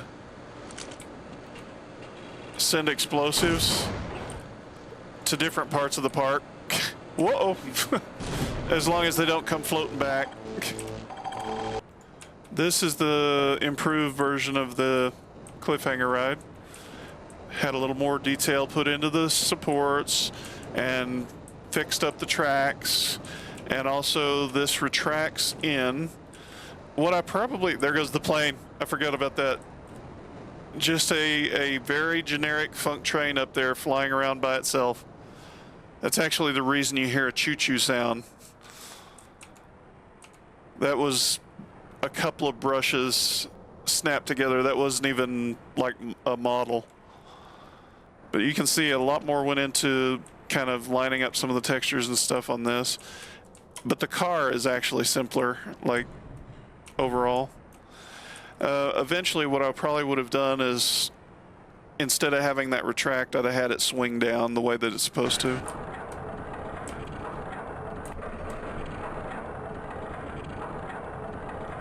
But now it's actually following a slightly different version of the track, to where this bar in front of me even moves into place before dropping you, and then actually drops you the way that the real ride worked. Little improvements every step of the way, just a little bit at a time. So yeah, I'm gonna try and jump over that. Yeah, very simple. Looks pretty good. Would have looked better if I could have swung it down like this. But that would have taken me a little more development time. Actually, it created an exit for the ride too. You exit this direction and walk around it. Also, I shortened the wait time for it to run, in case you didn't notice. Eventually, I'd have made that where it would roll back, but there wasn't a good way to do that. The player wouldn't be rolled back with it. That's another one of those things that would have worked in Source better. Quickly in the lift.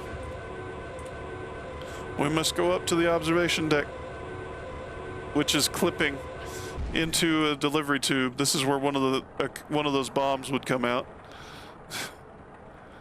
I'm dying. Let's see.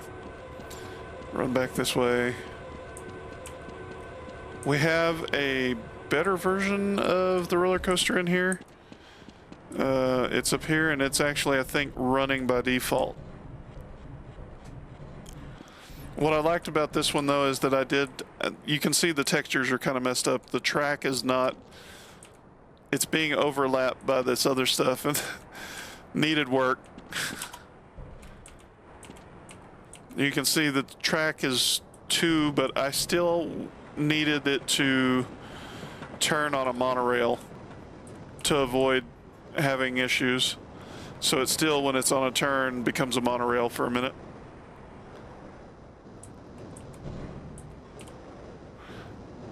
That choo-choo plane is flying over. But yeah, we put the braking system in. I always like the way that worked. It deploys a couple of times as it's passing through here, like the people mover. Or the whatever they call that ride in the Haunted Mansion. It just keeps moving. Oh, it's so noisy. Yeah. It is Still not the best choice of sound effects either. If I had continued to work on this, it would have eventually improved. You can see that the walls turned into rock walls more than siding. Jump out. Oh. Squeeze out of there. And then, of course, as you would spawn in here, and you could pick up health and weapons and stuff. Gradually, everything I would have gone through some changes. What happened was I actually started making an image comic, and I was trying to make maps that I would use for that could also be used for some fun running around. You can see the layout's kind of the same here. The cliffhanger down there, then the roller coasters in here, and then here's the shooting range. But I've moved the roller coaster's queue to inside the entryway here. So you can tell things make improvements as time goes by.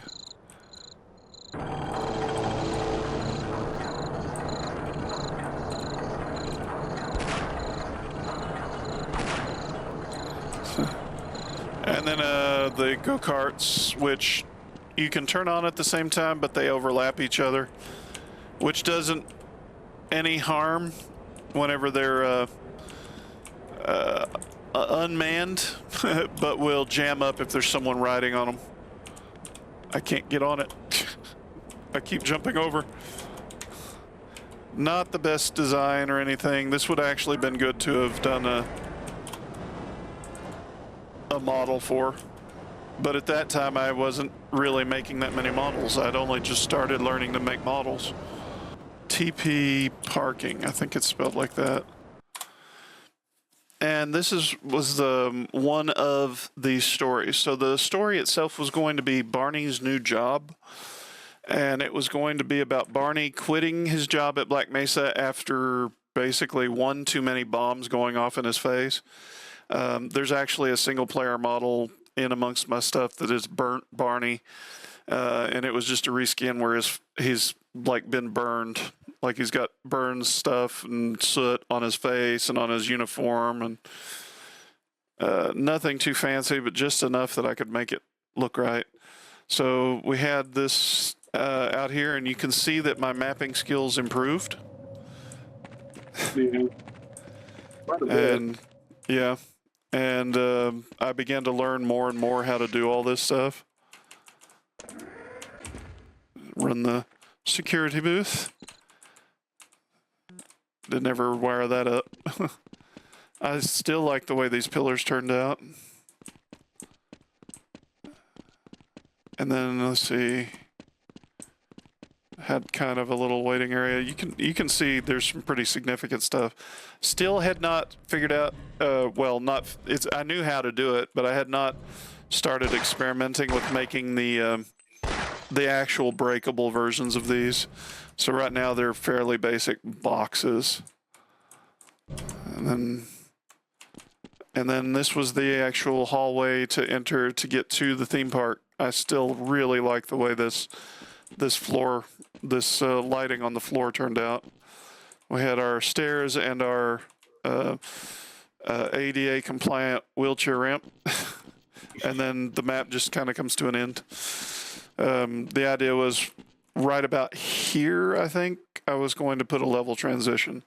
That way you don't see whenever this is unloaded and this side loads the next part. And then one more to look at before we move on to cat life is admin offices. Was that underscore? Nope. Oops. Might help if I spelled the word map right.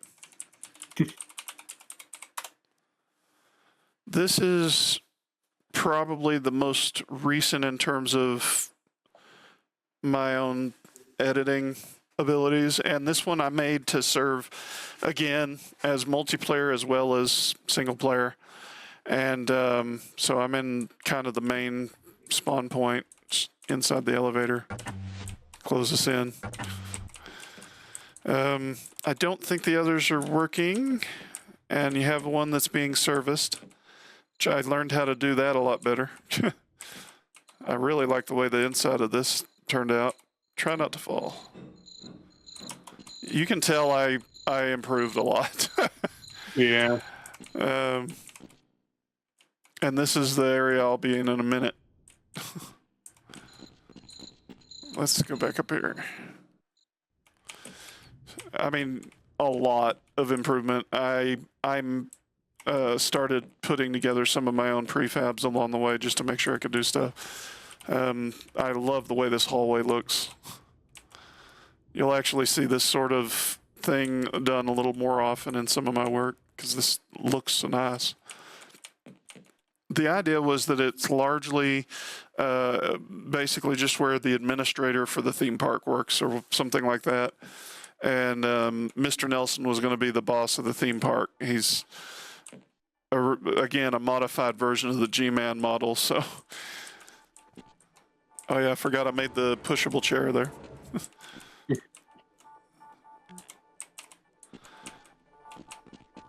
Simple lab area. And I believe some of these doors work too. Yeah. Admin office is that way, executive lounge and cafeteria this way. It's another office. Work on the computer. Did I ever do anything with that? I don't think so. See, that one I think might have been somebody else's. I know these were prefabs. Yeah, like the idea that's a very simple TV with Xena on it. Basic lights. Let's see. Let me come in here. Think, okay, this was this one. And yeah, the elevators were over here. I forgot I did that.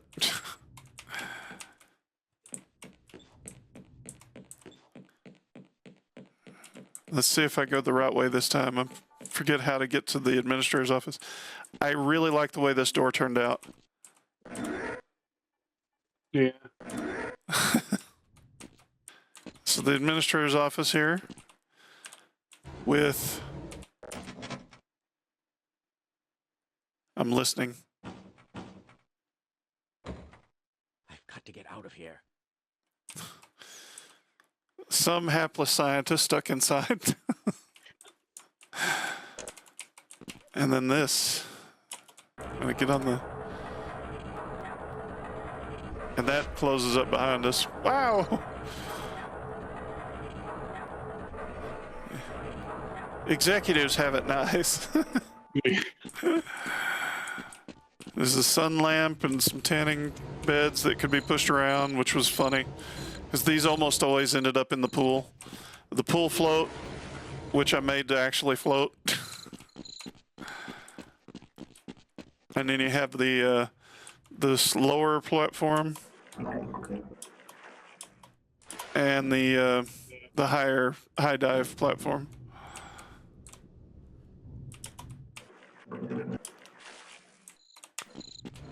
Okay, and if you run around here, you have a, I don't even think I showed you this last time. I forgot it was in here. A sauna, a little bit of a hot bath. Yeah, I don't think you showed me that last. I forgot about it. And then a shower in here. You can actually see the water. You're not supposed to be able to see that.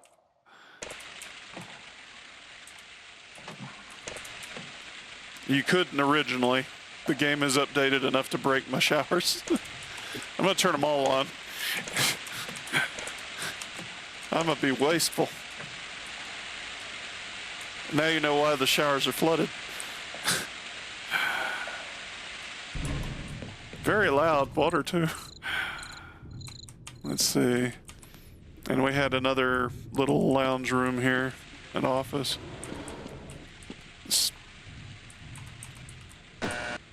Had a way to buzz people in. Even though it's not being used. And then of course we're back to the elevators. So this is what most people have been able to download from ModDB for a long while now.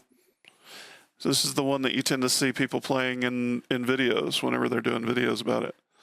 I'm going to do the version of the hazard course that we have here first.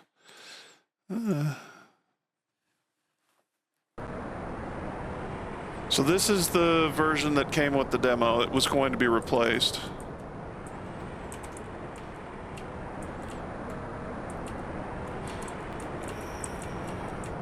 Very straightforward. Actually, you have to duck here, and one of the things we were going to have to do as far as ducking, you should be able to walk through that based on my point of view. The engine would not allow us to actually lower the player's overall frame the way that we needed to do. So basically, it's just your eyeballs that are at this level. We have a cat player model, but it doesn't have any animations completed, and the cat basically floats at a human's waist height. And the cat's too small also and doesn't have the pseudo armor on or anything. It was a stand-in that never got finished because it was not a priority. Since you can't see it? Yeah, you're not streaming it. Oh, I forgot I closed the game and it was attached. So what I was saying is one of the workarounds that we had for that, since we basically we could modify the code to move your eye level and your hitbox and stuff, but we couldn't actually get the player down. And so we were doing a workaround with that, basically making it so that, for example, if I needed to pass through a grate or something, I could just simply hang down like a funk illusionary or something like this, a little something that you could walk through that would look like a solid object. So like a piece of broken vent or a piece of the wall or something to force the player to duck. And because once you're ducked, you don't stand back up until you're out of it. So we could effectively trick the player into believing they had a reason to duck. We just never got that done. Let's see. And all of this, you're basically just in a big cat play area, kind of with the intention that the cat will make their way up and out. And I believe, yeah, you still can't climb glass, so that still works the right way. Most wall surfaces you could. That was something we wanted to fix in code later. We wanted to limit which surfaces you could climb up. We just never got that far because we didn't have a coder. And I definitely didn't have the time to go through and do all that. I actually was working at that time in my direct care job at the supported living center, and meant that I could get stuck holding over pretty much every day I worked for any amount of time, including a full 8-hour second shift. So we didn't, I really, even now, was too busy to really sit back and work on that. Someday, maybe, depending on what I can do and when. Yeah. You can climb over that, but then you have to come back around to get back in here. So it's a very straightforward setup. You move extremely fast as the cat, and we probably needed to slow that down some, but that's another little change in the code that we weren't going to worry about right now. Cats dash around pretty good anyway. You've seen what Shadow does. You know, if he wants to come out and look around, he'll just mosey on it. Yeah. Whee! Up. Let's see, jump duck. Yeah. Okay. Get around here. And there's a thing blocking my door. Oh no. Whatever would I do? Oh, and a overturned couch blocking me over there. Well, I guess we'll just do this. Ouch. We also intended to replace those sounds with something more cat appropriate. We just didn't get that far. Hey, science guys. Let me in. Let me in. Bite. Let's see. There's kind of a neat sort of back industrial area back here that's a part of the map that is how you continue on. Kitty fall. We're gonna experiment with explosives. This was kind of a neat little something here, just in terms of who knows how this sport is played, but get into the chemical showers there. I don't know if they ever got those working. Would have been probably theoretically kind of like those others eventually that I showed in that last map. Where there was some working showers. It's just you'd had to have done something as a cat to activate them besides a use key, like you'd had to jumped up to bump into a button or something. Oh, that sound. It's a creepy sound. It's meant to be, I think, a chemical wash, but it looks like pee. The pee showers.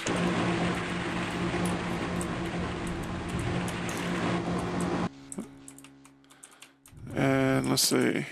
It's in the locker room part, I think, if I remember correctly. Yeah, here it is. There we go. Didn't use it, I stepped on it. Because the idea is you're a cat. You kind of need for it to be something like the cat steps on it to set it off. Let's see. And this is actually practically out of opposing force here. In fact, that texture is back to basic training up there.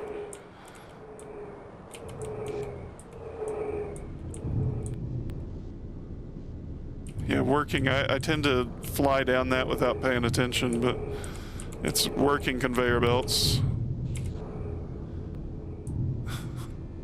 Just in case you're feeling lazy and don't want to walk.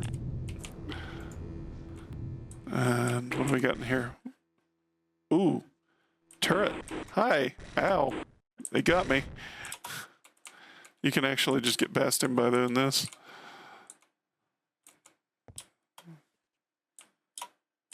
The turret zapped me. I fell into the train tracks. Little bit of an issue with our textures there. Don't know what happened.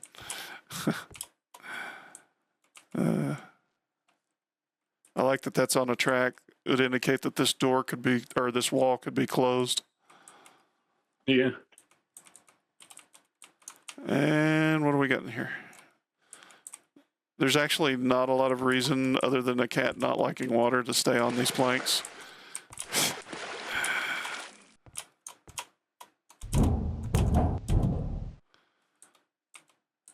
And here's the inside of that room with the busted stuff. You can crawl back out and go through that again.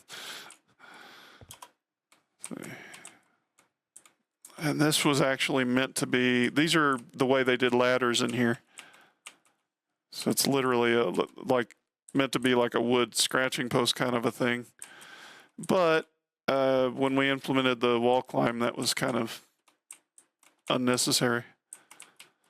And the wall climb is just a variation on the wall jump, except you have to be looking up to do it.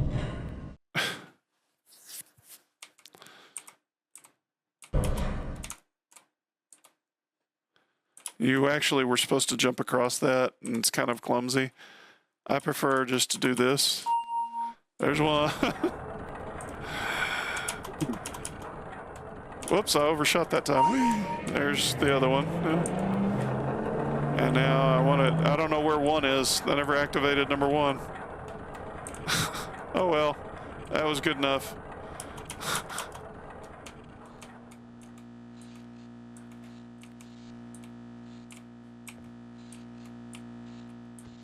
Oh, and there's our exit. Very simple tutorial level. Yeah. I actually like where we were going with the newer version better, but it never got past the first level. And it was just I didn't have time to finish it.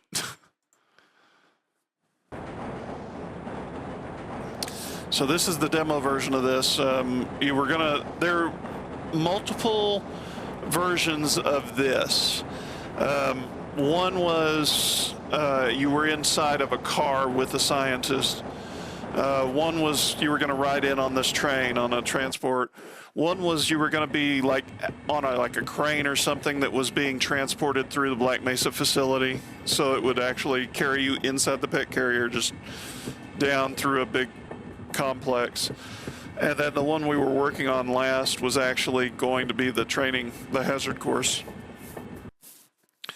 The idea was for like Cat Life Source, you were going to start out like in the dormitories with your scientist calling for you to get in the carrier, and then he would carry you to the places that you needed to go and put you into a delivery system to get you down to the administrative lab. Yep, crowbar. Can't use it though. The pet carrier.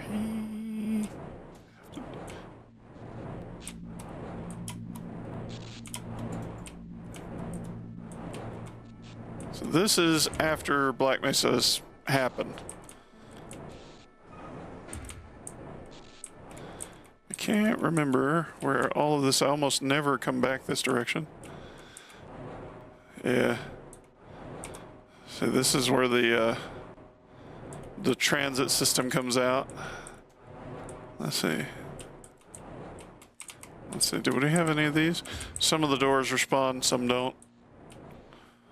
And then they actually still had some you had to push. That was eventually going to be changed.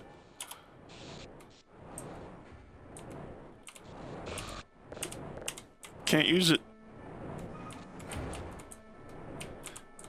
This, I want in. I want in. It's the one place I can't go. I want in it. Head crab. Oh, no, you don't.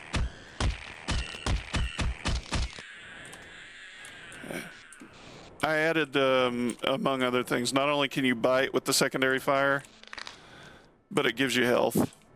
The problem is it's not done right. I used the wrong variable for the bite, so it jams periodically and you just explode your target.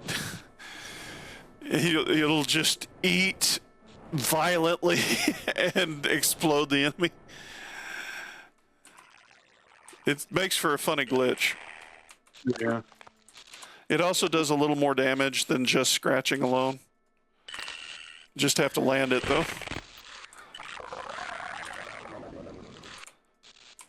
Give me more health. I need more health.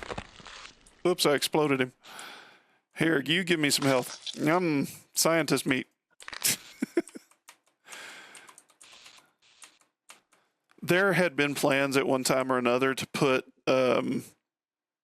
we had a couple of models, they were just really basic. Cat food and saucers of milk or something like that for health and batteries. And I think we were going to change that just because it was a little too silly, but it's interesting. All right, I guess I need to make my way across here. Of course, the infamous barnacles are here. You have to kind of make your way around them and avoid being snagged.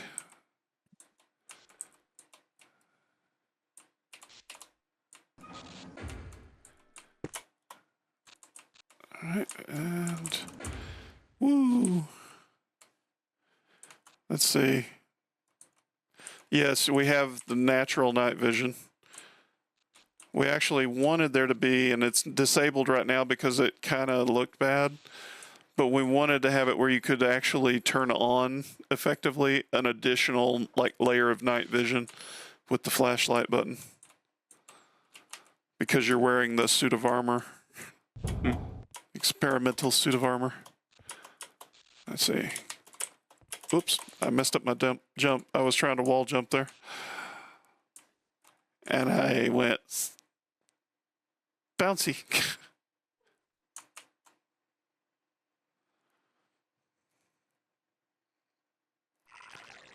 Ah! Head crab. Ow, you got me. They do a lot of damage too. That was actually, you would have eventually had to face off against bigger enemies. that you probably weren't going to be able to kill. We did actually have plans for some hidden areas with some special weapons, though, too. Ouch. You do 10 every time. I don't get to do 10 at you. I forgot to mention, you see how I get jumped back every now and then? That was a temporary fix for the bite kill thing. It pushes me back so that I wouldn't just sit there and explode them. And I'm going to avoid that. Enjoy.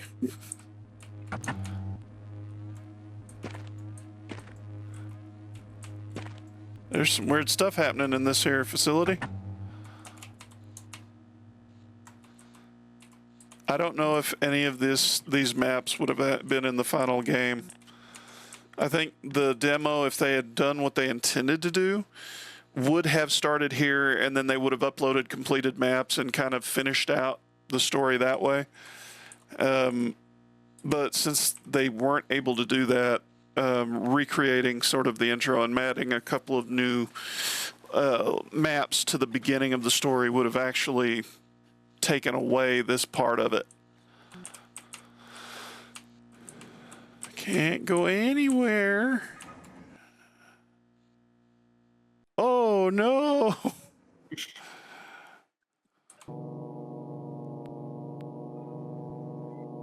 I went out.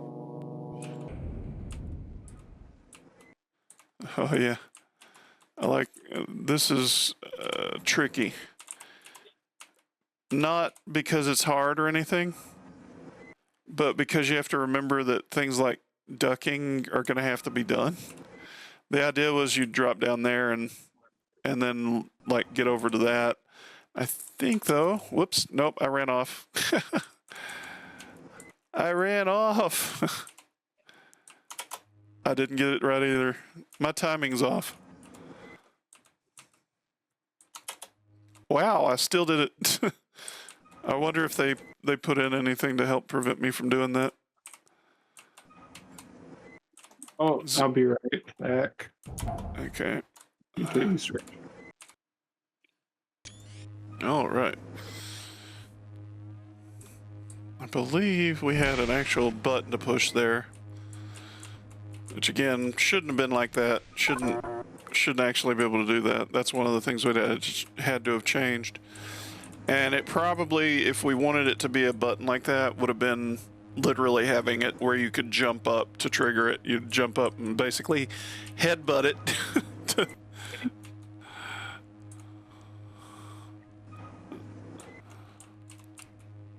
It's like, eh.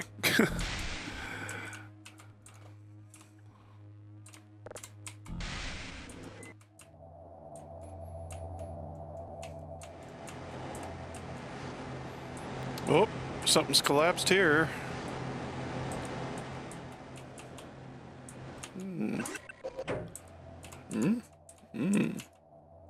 Oh, I can't get through. Almost squeezed through there.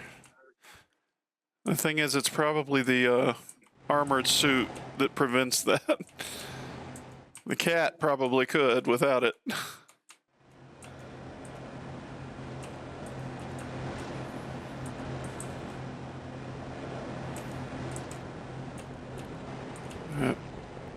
Hi, why don't you come up here and visit? I was trying to draw him in, not slide down in there with him. That took away like 60% health. This is an interesting thing. I don't think they intended that to happen. The lasers just kind of come to an end. There we go.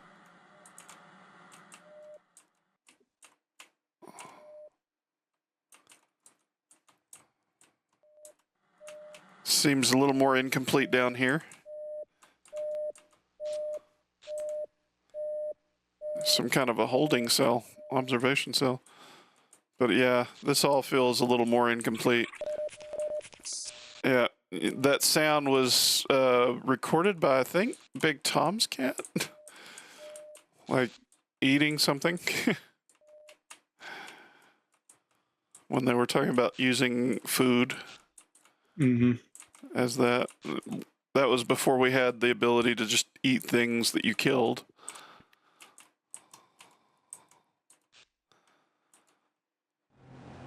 Let's see. Any questions so far? Bearing in mind I may not be able to hear you over the noise.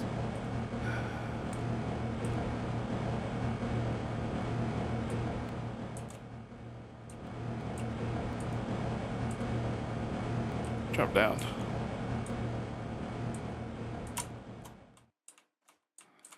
So, like I was saying, any questions so far? Yeah. I feel like there was something we were gonna do around here, but this was kind of a neat gag. Broken ladder. Remember what I was saying about that one section having a broken ladder? They actually put in a vent shaft.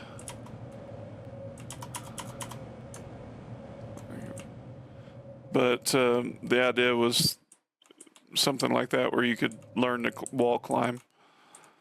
Wall jumping, you have to like jump up and push in the direction you want to go. Wall climbing, you have to do kind of the same thing, except that it's looking up or down. Down's pretty much pointless, but it will make you go down, like, it'll slow you down a little bit since you're jumping. Pretty awkward, though. Much easier just to not do that. All right.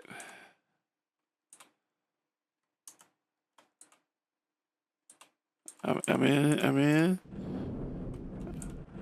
Oh, no!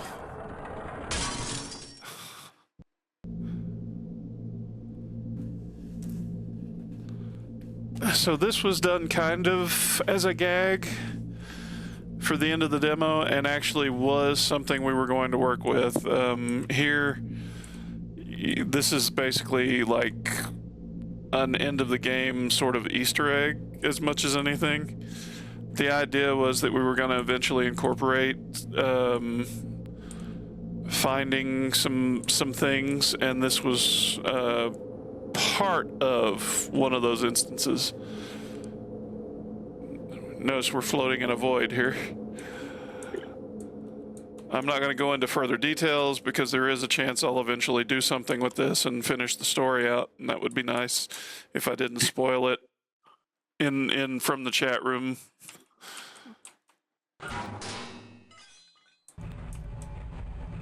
But there was going to be an explanation why you see what I'm about to see. I see a. I looked up.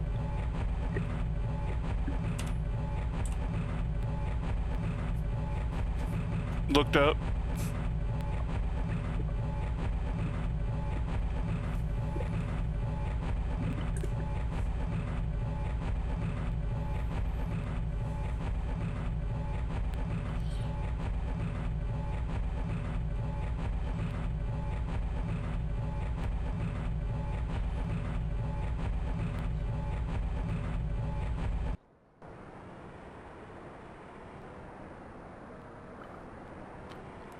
I have no idea why there would be such an unusual boat here.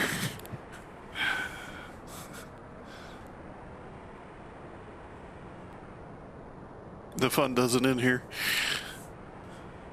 Enable the console and try out the extra maps. And then we watch it too long and the credits end and the camera is still slowly drifting toward the ship. So what were you saying? You looked up? Cat Life on YouTube, and there's a video from 9 years ago with almost 1 million views on it. Yeah.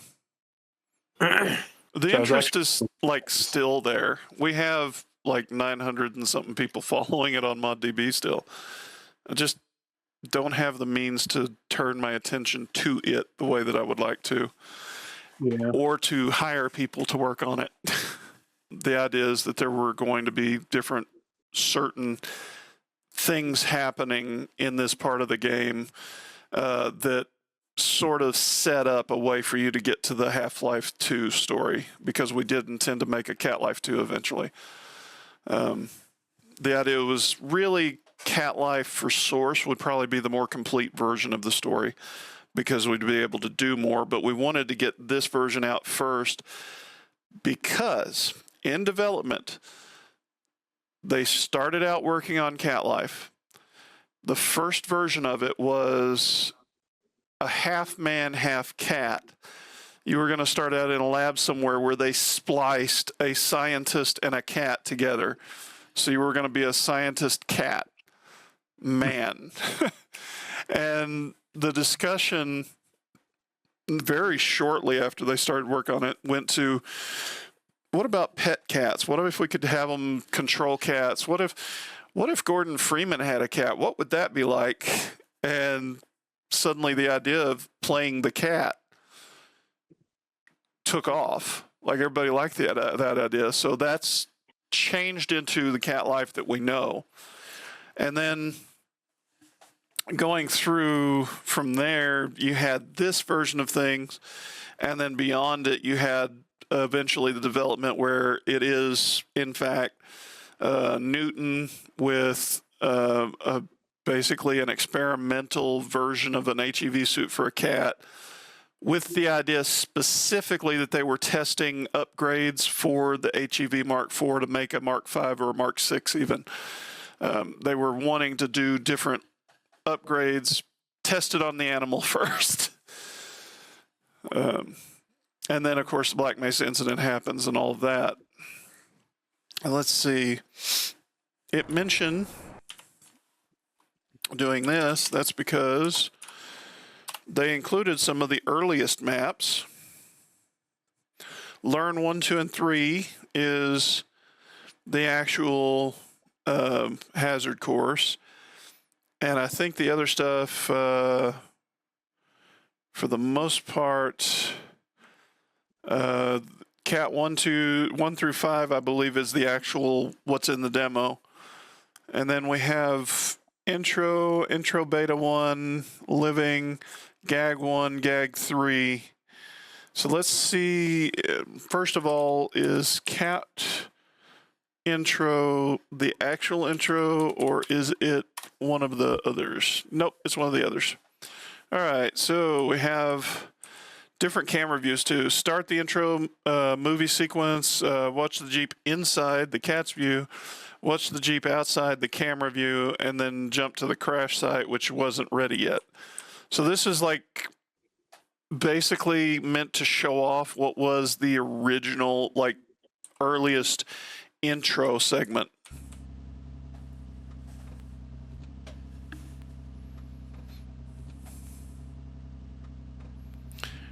Now, don't worry. Cat name.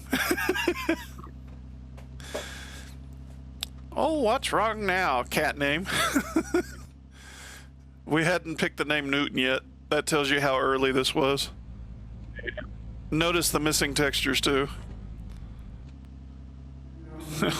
WTF, mate.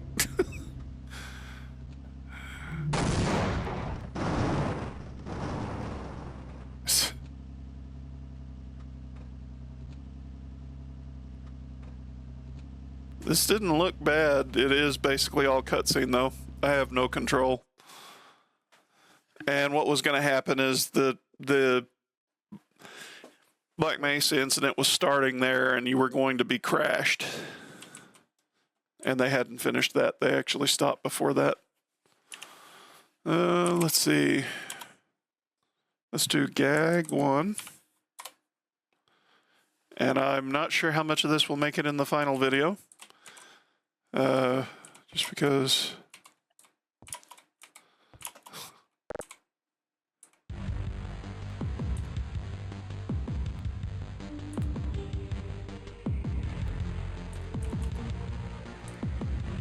The intention, though, was to have certain sort of the idea was to have multiple places where the path split. You would come into a place where there was like a hole in the wall, or you could continue down a hallway, or where maybe a doorway collapsed, but then there was a vent over there and a hole over there, and you could go different ways. One of them typically would lead to the continuation of the story. The other would either lead down a separate path or lead to a gag ending or something like that. And there were a few alternate endings. Like one of them, there was going to be a way for you to actually get out of the base and just run off into the desert. We like the idea of having potentially very, very split paths with multiple ways to get to the next point, but they were going to be kind of limited. We didn't want to make it so hard it became confusing. And usually once you had completed one, something would happen to close the path behind you, so you couldn't just keep going back or going in circles or something. This goes nowhere. The idea is there'd be a level transition, you'd come in. This was kind of neat. They were working on stuff for an arcade area, like in some of the living quarters type stuff. I was gonna use available textures and make pistol range, make arcade games. And one of these, I think it's Star Paws. Yeah, there you go.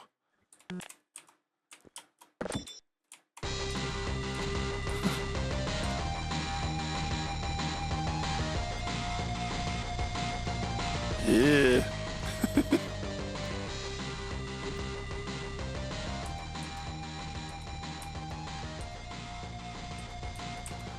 Let's see. All right, and I think the last one that we have in here is the cat living. And this is an early version of a dorm. Yeah. So obviously I can come out here, but I can also run around in here. And I can see that's Johnson's room. And this is one I may end up censoring. The texture's not there because of that. Oh my god, it feels so good. Oh yeah. Oh, slow down. Oh yeah. Oh yeah. Who's your daddy? Who's your daddy? Oh my god. Oh yeah, play with my balls. Play with my balls. You can see why I might might not leave this in the full version. That's a clip from something, I don't remember what.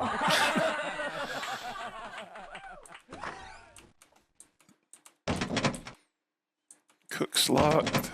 Certain ones are not locked. Yeah. Record texture's not there yet.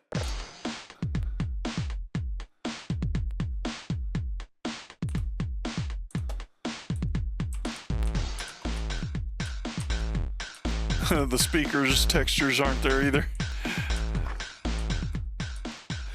I like that I'm not actually using these. I'm just walking into the door and it's opening. Whoops. Let me get on there. I don't think there's anything. There would have been a custom screen on there. I don't know what it was though. Probably a game. I don't remember which one's which here. Yeah, here's a blueprint for a gun. And somebody messed up. Windows updated. Now there's a blue screen of death. And I just blocked the door. Get out of the way. No.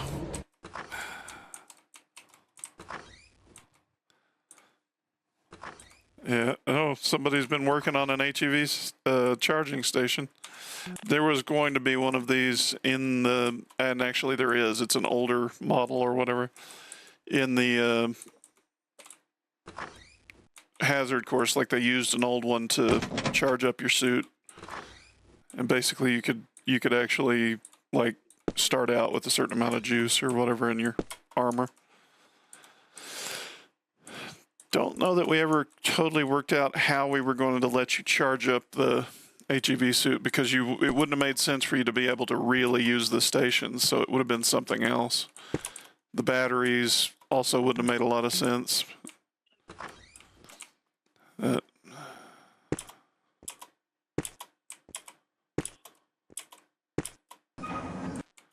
always forget about the long jump side of things. Tasty. Give it. Give it. Whoop. That was the long jump. This is a neat trick. That is not a mirror, because they don't have that, and we didn't have that in the engine or anything, in any modification. There's because they built this as like there's a men's room and a women's room. There's lockers and toilets and stuff, or showers and toilets and stuff. The other one's the mirror exact image. And since nobody's in here like doing anything, you don't have to have it mirrored. And theoretically, we could have eventually, it would have been way, way down the line, set up a deal with a cat that you could trigger and would walk out and do or whatever, as if you were looking at Newton. But that would have been a pain in the butt to make work.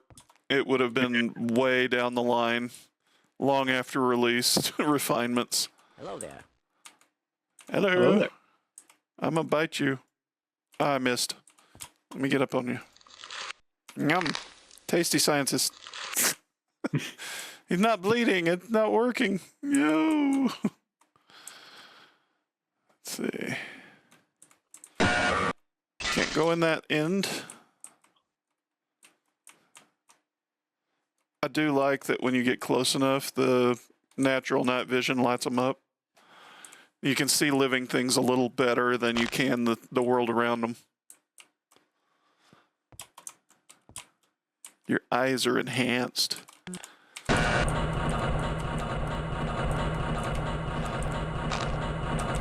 Got it.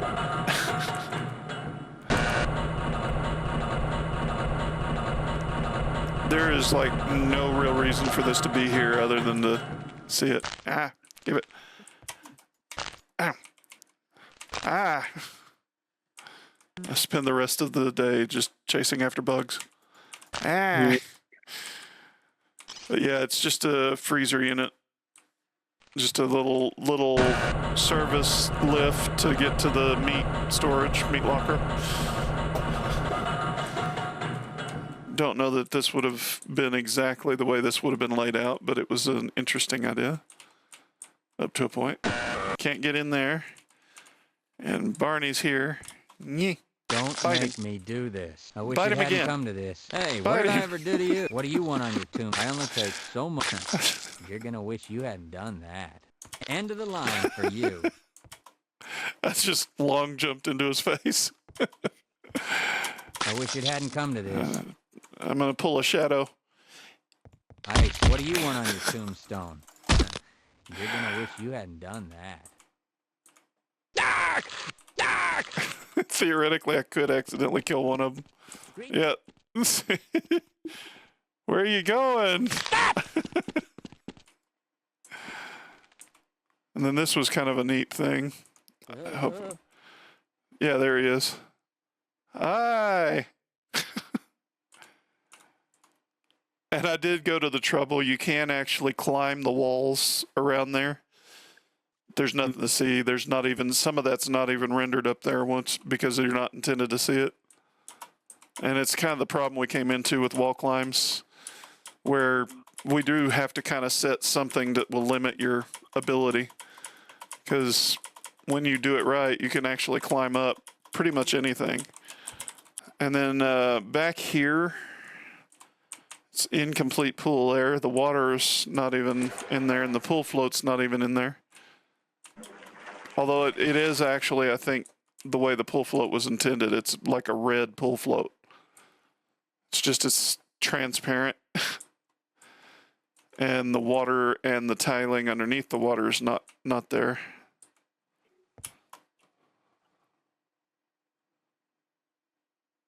Hi. It's not working. Hey, there, I got you. No!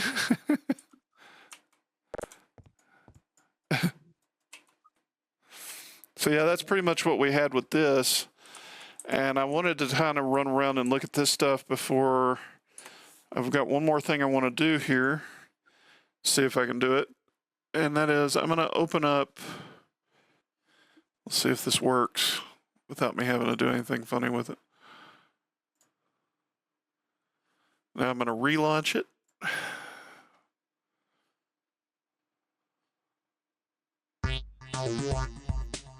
Yeah.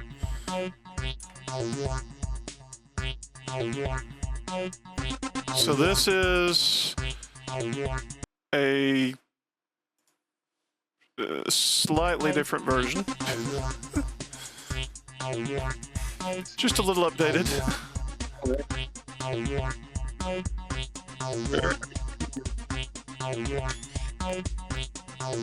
So you have begin your test and you could choose XFC 71's the actual designation. We won't play Sweet Little Puddums. And then A Time for Work's the prologue, and Wake Up is the actual game, or was intended to be. Because the idea was that the hazard course was going to be a skippable prologue. So it was actually a part of the story. It sort of explained some of what was happening. And this is one of the maps I was working on. In fact, this one's incomplete. I actually had extended that hallway. Hey, Gordon. I may not have that anymore, but I had actually extended that hallway down and around the first bend and past the first little rest point. But here's the HEV charger. Depleted from charging at my suit so that I'm not completely helpless. And here's the scientists. Eventually, this would have been them telling me to start the course or whatever. The security guard actually was just here so I could test things. He wasn't actually going to be here. I wanted to make sure that I could try out different things and see that everything I was making was human scale. I don't know if we should go any further. This doesn't look right. And the later version of this that I don't have in this, I don't know if I actually have the files backed up anywhere. The door was actually closed when you started with a red light. And then whenever they told you to go and get started, the light would turn green and the door would open to let you through. Yeah, like that. Because that's the lift where they brought you in. This is some of their equipment they used to get your suit ready. You can see actually the suit was stored in this. I'll be happy to survive this with all my parts. This turned out really good too. I had to think about how I was going to make it look like a cat HEV suit container. Yeah, it looks really good. And this is what I was talking about with the crouching. Looks like I need to crouch to get in here. In actuality, that's not a solid object. It's just a pass-throughable illusionary. But because you need to duck to get in there, we just hung the lid over it so that you'd have to duck. It would look like you needed to duck. Simple solutions, little workarounds. Not much to see here, but this was kind of where I was working on hazard course and hadn't gotten too far along with it. I don't believe we have anything else really yet. So it's the same map, just with an extra one in there, so I love the way that turned out. You see my light fixture up there? Yeah, that's really good. Yep. So that's kind of where we were at. And then, of course, if you played one of the existing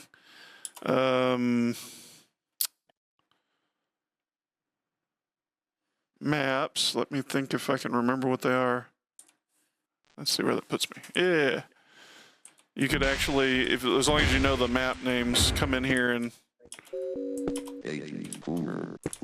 play the game with your cat. Which means you can do things you wouldn't normally be able to do.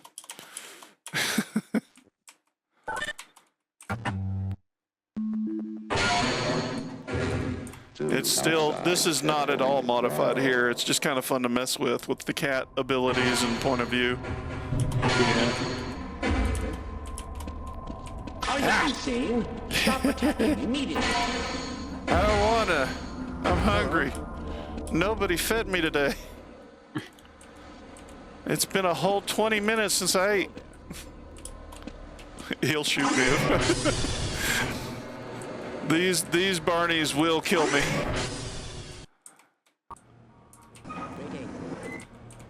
Ah, Gordon. Here you Yes, are. We just built the Gordon. sample down to the test chamber. We've boosted the anti-mass spectrometer to 100. I actually did, when I was modifying things too, I just ran off in the middle of their briefing. Actually did modify some of the programming for the enemies and stuff too. Among other things, the Marines are set up to view Gordon as sort of a high priority target. So they'll turn their attention to you unless something bigger is there, like an alien grunt or a Garg. We changed that so that they view just about everything as a higher priority target than you. They'll still attack you, but if anything else shows up, they're going to pay more attention to it. It's a part of setting up the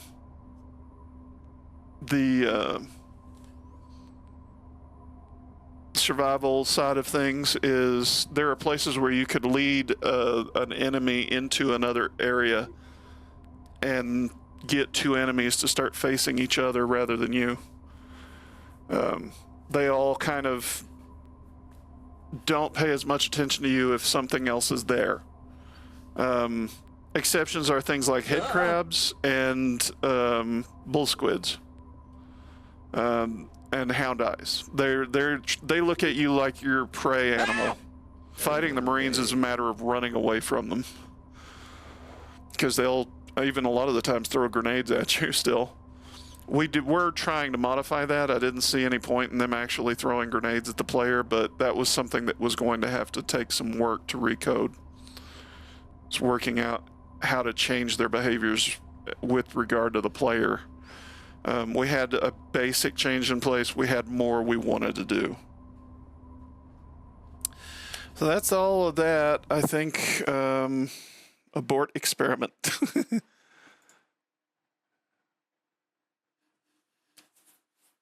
It would be cool to see it actually take off. Yeah. It had the support. I just did not have a good means to actually do it. In the earliest days, if you went all the way back to like 98, 99, somewhere in there, probably could have gotten a coder a little more easily. This project didn't kick off until like 2003, so it was already an older game. People move on pretty quick when it comes to modding community stuff to newer games that are maybe a little more advanced or a little more that can be done with them. And we're at a point, especially now, but even back in like 2009, where getting someone to actually write the code would have really needed to be able to pay them something. At one point, Big Tom even offered, I think, $60 or something like that. Still not really enough, you know.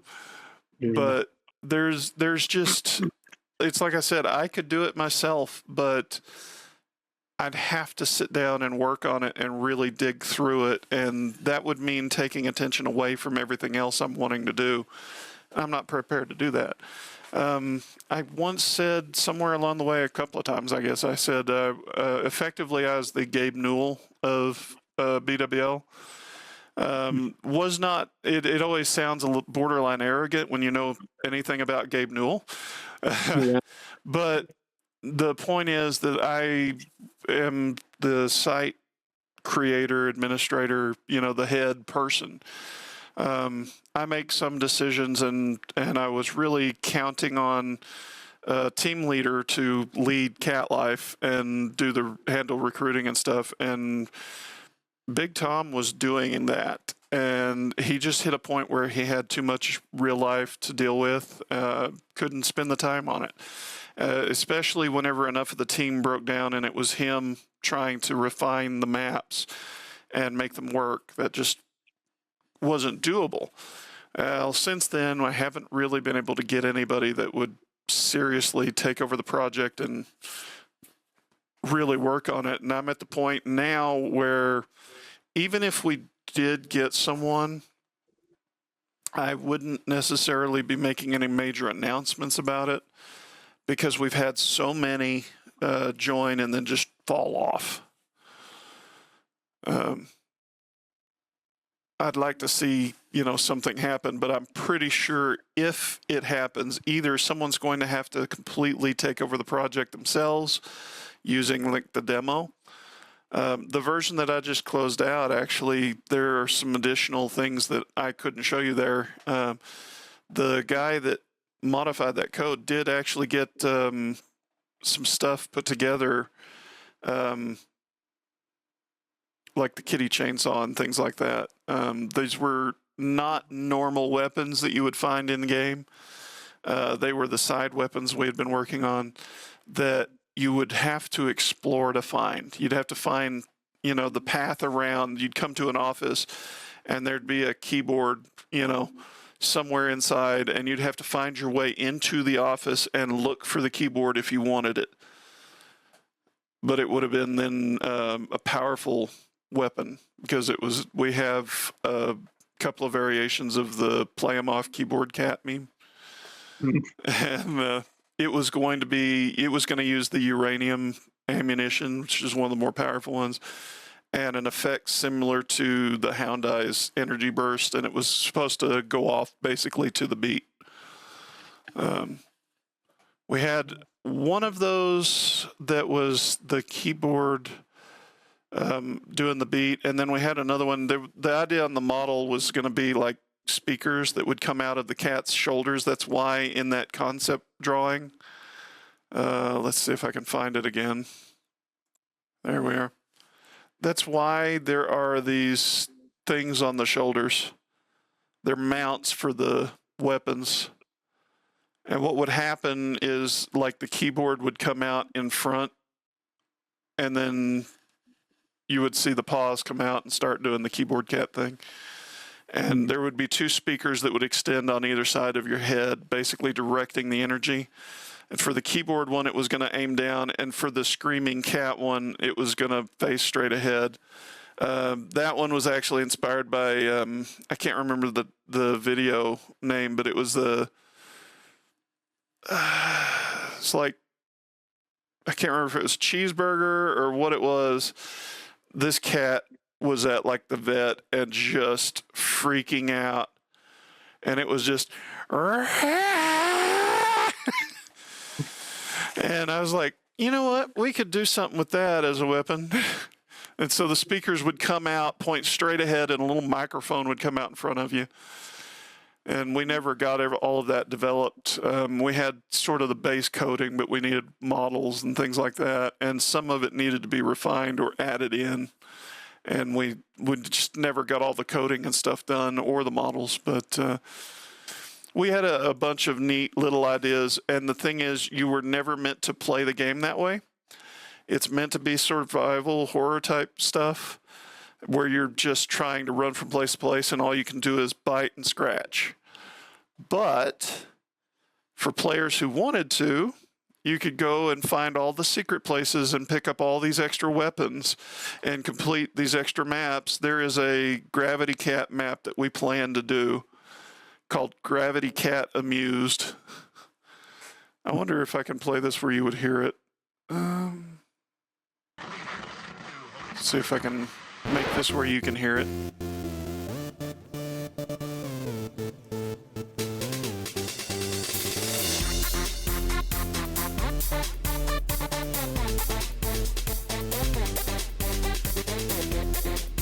I had several here.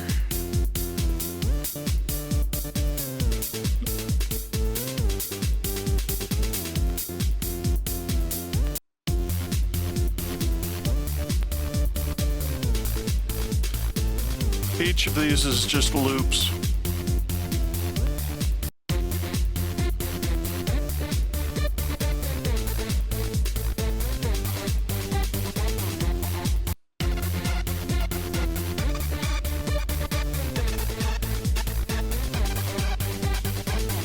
And then we had a couple that were like in pieces.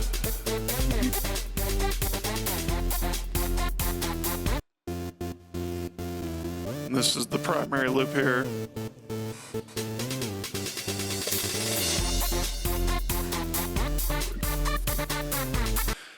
But we liked the idea that we could do some of that.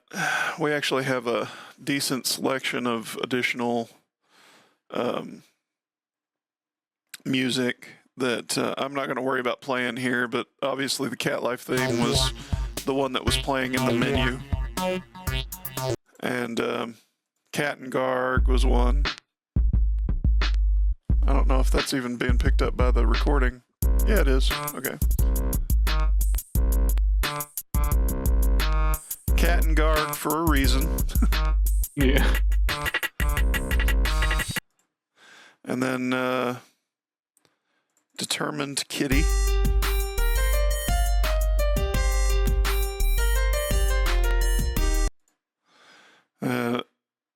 Elevatron was an interesting one.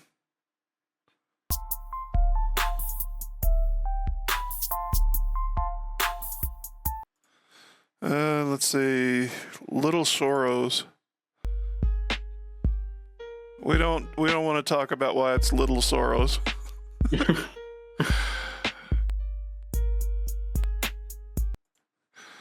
Military Precision I like. That was a fun one.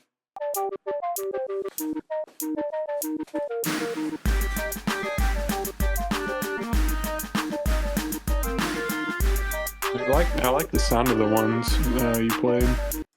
Yeah, the Miracle ones. Yeah. The trick to that one is Miracle's an actual song, so we had to go through and really make just completely fan-made, not the real song stuff to use for that. Slow and Steady.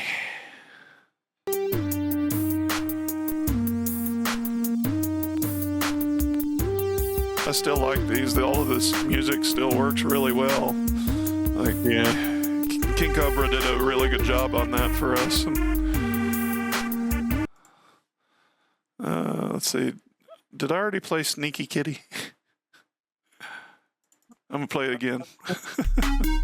I don't guess I did.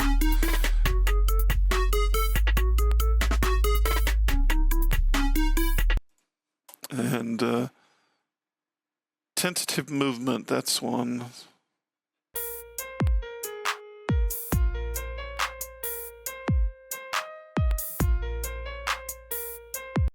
Yep. Pretty good selection. Plus, we always had options if I wanted to use some of the other music. I actually had some set aside for a Duke Nukem themed project that he also had. There's only like 4 of them, but they've got a very recognizable sound to them. Yeah. And I just have it in my selection in case I ever get around to using it, actually making the projects I was after. Although those haven't been named yet. That's still like Chris 132, Chris 138. Just didn't get to a point of actually deploying it. We needed to kind of refine. We needed a few extra maps here and there to help connect everything, and some extra like refinements on the maps that we had, and sort of unifying story beats mixed in that. I'd say, if I had to guess at how far along we were, it might have been like 50%. I don't even know if I can give us that, because there was a lot of work that needed to be done, especially when it came to coding. You know, that was always the big hang up, but we needed some good models too. We had one person send me, based on that concept art for the Kitty HEV suit, a Blender file of the Kitty HEV suit, just not skinned and not ready for use in game. And so I've got that file actually in our repository along with everything else. We have a lot of stuff, and I really would like to do it eventually, but my whole life situation has to change a lot before I could do anything with it myself. Just too many things keep coming up, you know. It's been a while, and I knew that updating it periodically on the ModDB, I'm not okay with that. We were effectively keeping people's hopes up, and until something drastically changes, either we get somebody who's can spend the time working on this, or my whole situation changes where I could spend days at a time working on it. I'm not in college anymore. You know, when I was in college, I could have maybe spent the free time doing that, but I have a job and I have medical appointments and things like that have to be done. I have responsibilities to take care of that I didn't have back then. So it's kind of unless something changes, you might be waiting for me to get retired in order to actually get that done. And I've got at least 10 years before that, if not more. So that's not good. But yeah, our plan is to, with Cat Life, I've kept everything and I intend to keep everything, and I would love to hit a point where I could set up like a Patreon or something and make enough money to turn my attention to these types of projects or something. But right now it would take a substantial amount in order to basically replace my job, and make it where I didn't have to, you know, split my time quite as much. And that's just not going to happen without something pretty substantial changing. And the idea of waiting for someone to come along and take over the project is there. Like, that is an open sort of invitation that has been in place all this time, but it's going to take someone actually committed to it to actually take it over and do some good work with it and get us there. And most people do not really have the time for a project as involved as Cat Life. The truth is, they used to divide, you don't hear it that much anymore, but they used to divide mods up into different categories. You had mods, and then you had TCs, or total conversions. Cat Life's a total conversion. It's much more involved than a normal mod project. It actually basically is meant to be a new game. Games usually have teams of people working on them. Half-Life had a team of people working on it. Getting Cat Life to the end of the line requires either a team of people working on it or someone who can dedicate a lot of time to finishing up work that would normally be a team project. And we just, like, at this point, Half-Life is just too old for that. Half-Life 2 is too old for that. Making a source version of this mod is really too old for that. That said, I'm not going to rule it out. I know several comments on the ModDB page were worried that we were actually just plain letting it be. No, it's still there. We're still going to work on it. It's just, like I said, it might be 15 years down the road before we get anywhere. It's going to be vaporware for a long time. I guess it's kind of joined the Half-Life and Left 4 Dead and Portal and all these other games that Valve did that couldn't count to 3. We're still working on counting to 1. So as much as I, would make that joke about Valve, I have to admit we we're not doing any better. We're actually probably doing worse at this point. Yeah. As far as Let's Play stuff, like I said, we're about to start Half-Life. That's going to be a fun playthrough. We're going to do Opposing Force and Blue Shift. And then we're going to move into Half-Life 2, Episode 1 and Episode 2. But we're going to do that one as a co-op. That'll be an LPU series. Just so that we can play it with Synergy. At one time, we were going to do Synergy Stories, and that's basically what that is. So it'll be fun, though. I think you know you hadn't really played anything Half-Life before. I think you said, isn't that right? Yeah, I've only put. Hold on, I can check real quick. It's like 40 minutes or something in Half-Life 1. Yeah. Which I am gonna. I'll probably play it sometime soon after this. Yeah. Just to get. Oh, it's not even. It's almost. It's 29 minutes. I put in the game. Yeah. Well, you watched me play up to. We were right at Blast Pit. Yeah. But I screwed up. Recorded a bunch of video without any audio. So we're gonna start over. It goes pretty quick, though. I really enjoyed that. You know, the thing about it is it makes for a good comparison. Look at Saints Row, the reboot that we're playing, compared to Saints Row 2. But look at that, you know, Saints Row, the playthrough that we started here, and compare that to Half-Life. Yeah. It's a night and day difference. Like, not just that one game's way older or whatever, but I mean, the way they made games, Valve just did something different. They refined those games over time, and they released them completed. They're still buggy, but they're still updating that. Yeah. They're still updating the original Half-Life. So, you know, give them credit, man. Valve has put on a better show than most developers today. Yeah. And like TF2 still has a fairly large community surrounding it. Like you get in a game, you know, a whole bunch of people, they'll get mad if you start trying to progress and try and win because they just like messing with each other, but there's still a fairly large community around it. Yeah.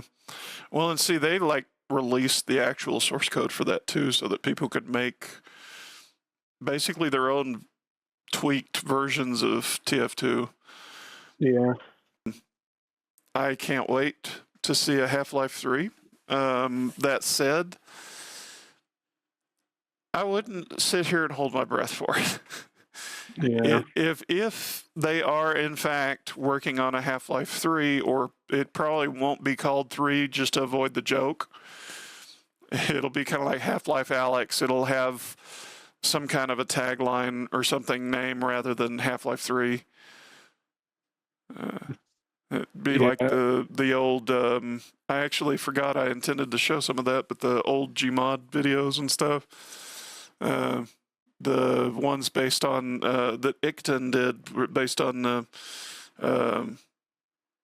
Half-Life Full Life Consequences by Squirrel King comes to mind right off the bat. Be called something like that. It'll be like Half-Life Hero Beginning. Just a weird random extra little line there. People are thinking that if they do end up releasing Half-Life 3, then that'll break the curse of 3 and we'll start getting 3s for all the Valve games. Yeah. Which would be nice. Yeah, it'd be nice, but it's also hard to say. Like, they have to dedicate resources to developing the games, and they're kind of focused on stuff like Steam and the many projects they have tied to that, the Steam machines and all of that. So games are probably going to be kind of a secondary thing for them. That said, they should have enough money to hire some people. Just bought a $50 million yacht. Yeah. but that's kind of the thing too. It just means that it usually takes time. Half-Life came out in '98. Is that right? And 2004. Yeah. They did the episodes because they were wanting to release faster than that. And then they stopped at episode 2. They gave up on it. The Curse of 3. It's like, dang it, Valve. Call it Half-Life Redemption or something and get on with it.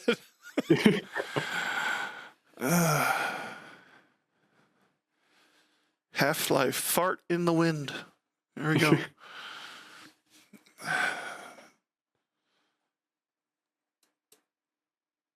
But it's like I said, I can't talk. The thing is, I wasn't even involved with Cat Life back in the very beginning. I was a member of the forums. I was one of the people voting on the name Newton. It was actually Friendly Garg and Big Tom and Dark Shadow and these guys. It was the original mod team or whatever. I didn't take over in any kind of leadership capacity until 2006, whenever I took over the Friendly Garg's website. I merged in my own stuff, which was done with, I didn't have the money for an actual website, and I didn't really have anything for BWL to be an actual hosted site anywhere, and Friendly Garg was hosted by HL2 Files back then. So it was like friendlygarg.hl2files.com or something like that. And I had several interconnected, what'd they call it? I don't remember what it was called. It was something like MSN groups or something like that. And so they were kind of structured pseudo web pages. It wasn't even like Angel Fire. It was a fairly put together ahead of time hosting service more than anything. You put your files in and you were able to browse them through their menus and stuff like that. But it was basically what I could afford that would provide me the resources I needed. And so when in 2006 I made a new page, Friendly Garg was trying to pass off the site at that point. He wanted to do other things. He wanted to move away from trying to maintain Friendly Garg stories. And so I offered to take over, and basically I merged them together. And then eventually we changed it from Gargaholics to Bored with Life, because we were starting to pull away from the Friendly Garg site and do the he used to do a thing where he would make a portal site. So there was a main homepage, and then there was individual sub pages dedicated to things. And I went back and kind of redid that. So we ended up with several hosted pages. The stories were on one. Resource Depot was where we had our files. I can't remember all of them, but there was like Half-Life 1 stories was in an area, Half-Life 2 stories was in an area, text stories or actual written fiction was in one, and Resource Depot and the forums and the mod projects. There was Garg Arena and Cat Life. And see, I don't have anything for Garg Arena. I have control over the mod DB, but I don't have the files.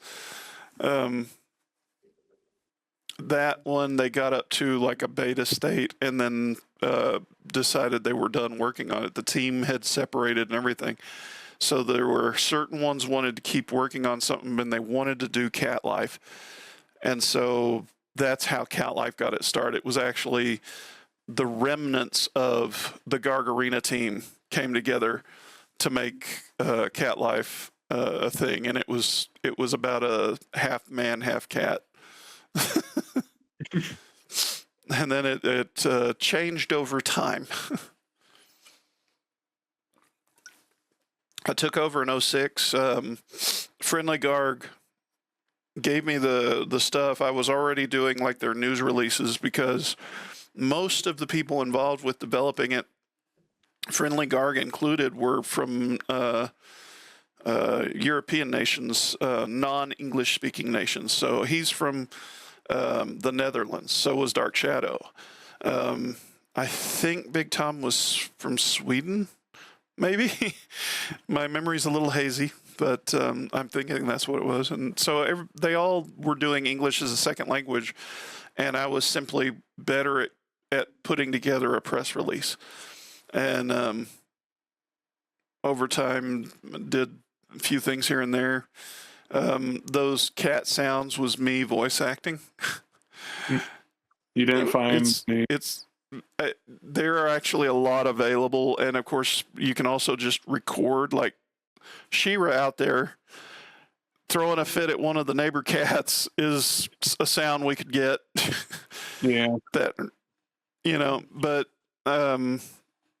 voice acting was a way to make sure we got something that worked for what we were needing at a given moment. It's a tricky thing. I almost have to swallow the mic to get my voice at that pitch, because I have to be pretty quiet while I do it. It's hard to do, but I can actually make a halfway decent cat meow now just from practice. It's like and it's just, I do several takes and pick out the one that sounds the most cat-like. I look forward to seeing what they do. I haven't played Half-Life Alyx. Deliberately been waiting on that because I want to do them in order. So once we finish up the episode 2, then I'll start Half-Life Alyx. The big catch on that one is I don't know how we'll handle it. That one I may do the Vodish cuts on it. Not because I don't think I'll have fun with it, but because the VR aspect, I want to play it in VR. I want to use my headset. But if I'm not careful, I'll make myself sick. Mixture of the medicines I take now and just not having played with VR in a while, I have lost a lot of my tolerance for it, and it takes time. You have to get in there and play on a regular basis, so you build up resistance to that. You get used to it basically over time. Yeah. I'm kind of curious to see what they do. If they're making a Half-Life 3, like it actually is a Half-Life 3, is it going to be a game that you play almost certainly on Steam machines and stuff, therefore PC? Or is it going to be a VR title, kind of like Half-Life Alyx, where you could still run it off a Steam machine or a PC, but you'll be using a headset to go with it? People, I think they were thinking it was going to release with Steam machine, but I'm not so sure. Yeah. A lot depends on how the development goes, but honestly, the way things have been, I don't know that we will know about it until it happens. If a title drops, Half-Life Trinity or something like that, basically a way of saying 3 without saying 3. Yeah. I don't know if they'll announce it all that much. The fact of the matter is, just the fact that a new Half-Life title dropped will make it sell. People are aware of Half-Life and they're waiting for a title. If they were to come out and Gabe Newell got up in front of a crowd in like an E3 style presentation and he said, now we're going to show you something we've been working on for blah, blah, blah, blah, and then shows a bunch of stuff and shows a trailer, there would be enormous hype. But there'd also probably be a lot of frustration at having to wait any amount of time. And very quickly, I think any delay they might have to do before release, anything, is going to basically just make people mad. Yeah, that's kind of the way of it anyway. But I won't be shocked if they don't do much promotion for it and instead it just coincides with something. Yeah. Like, aha, look, the Steam machine. Wait, how did that get there? Available now through Steam. Yeah. Included with your Steam machine, or something like that. Yeah. I don't, if there isn't some sort of announcement or anything for Half-Life 3 when the Steam Machine comes out. I honestly don't think we're going to get it this decade. Yeah. Well, there's kind of a trick in the way that they do that sort of thing, whether it will be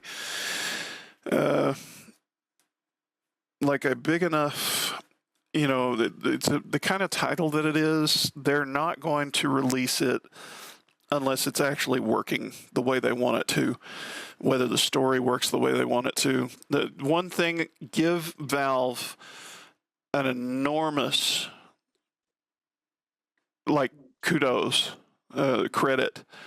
The reason there's not a Half-Life movie is they won't do it unless someone comes up with a script that fits the Half-Life story. Mm-hmm. It has to be done right, and they have to have, like, the ultimate say-so, because there are so many bad video game adaptations out there. Yeah. The fact of the matter is, there are some really good adaptations on YouTube that are not specifically adaptations of the game, but just fan-made mini movies, like 5-minute videos, 10-minute videos that follow someone cosplaying Gordon Freeman, you know, or cosplaying a scientist or something, and they're very well made in some instances. They like that. Valve has always been very encouraging to their community on that sort of thing. I think they would prefer someone, if there was going to be a film adaptation, someone with that level of dedication, make a free movie, you know, video series or whatever on YouTube. Then it's not something that officially is tied to them, but it's for the community, by the community. And I think that's what they really encourage people for. It's sometimes hard to find, but they exist. I'm trying to look up one that I remembered just now, and I can't remember what it's called.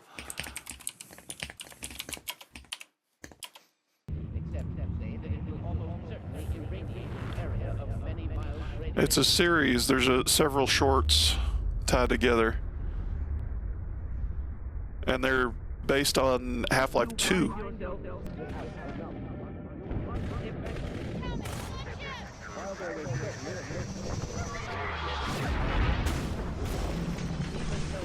That looks so good too. I think they did a really good job on these effects.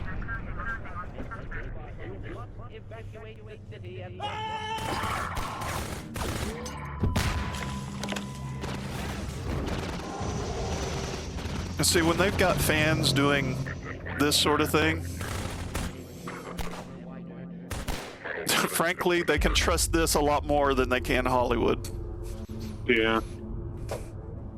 If Hollywood wants to do it, they're going to have to make some very big concessions to Valve.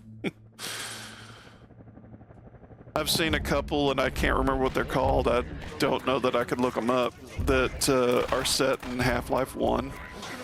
And there's been a couple that are done with cosplay for Gordon Freeman that is extremely good. Like the HEV suit and everything. Looks spot on. Would not mind seeing a longer project or even making something of my own, but you talk about something that takes time. That's, ooh-wee. Yeah. Even doing a lot of this stuff that they were doing in that little video series, they were filming like on location in certain places and then using effects to add like Blender stuff into the background. When they couldn't do that, they were actually using like green screens and stuff, you know, the way that you would do if you were making a real production. They were, I don't remember if they were all film students, but, you know, there's usually something like that in the background. There are some really impressive projects out there. It's kind of the same way. If Half-Life 3 is in development and they're having a problem with some bugs that are causing the game to crash or causing the AI to do something really weird, they're not going to release until they get that hammered out. Yeah. You know, they're not going to chuck it out the door and fix it later the way so many current studios are doing. It'll be a completed project. It means having to wait a while. It means it'll take however long it takes, but unless something radical happens, it would be actually probably a good game. It'll probably be kind of a one of the kind. Just curious how they're going to revolutionize gaming with this one. Yeah. Well, I hate to say it, it might actually be less of a revolutionizing gaming as a revitalizing gaming. It may be that they release something that does so well that studios start copying them the way they did before. Not because it's a huge leap forward, but because they still put the kind of effort into it that Valve has always put in before. And it becomes so important whenever they do something like that, that competitive games focus on getting a good story out there, focus on getting bugs crushed before you release. It's kind of a similar deal with GTA 6. If they release it and it's a buggy mess, it's, you know, that's kind of what we're getting from everybody. But if they actually put the kind of effort into it that they're indicating they're putting into it, and it comes out kind of the way that GTA 5 did, and then Half-Life 3 lands and does what it would do, any studio that wants to compete is going to have to start making good quality games, not just the next Fortnite ripoff, the next Concord. It could be that a good release from Valve on that stage isn't one that invents holographic gameplay or something, but that it's one that just basically makes people try again. Oh, they've got AI, generative AI used for banners. Yeah. I don't see Valve doing that sort of thing. You know, it's not of the same quality, you know, and that's the ultimate kick there.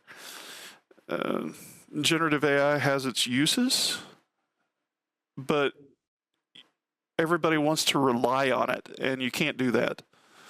It's nowhere near good enough, and everything you generate would be extremely derivative. But if you build your own models, you build your own stuff, and then you use it in a functionally correct manner as a supplement to your tools, it can be used well. Nobody's using it well.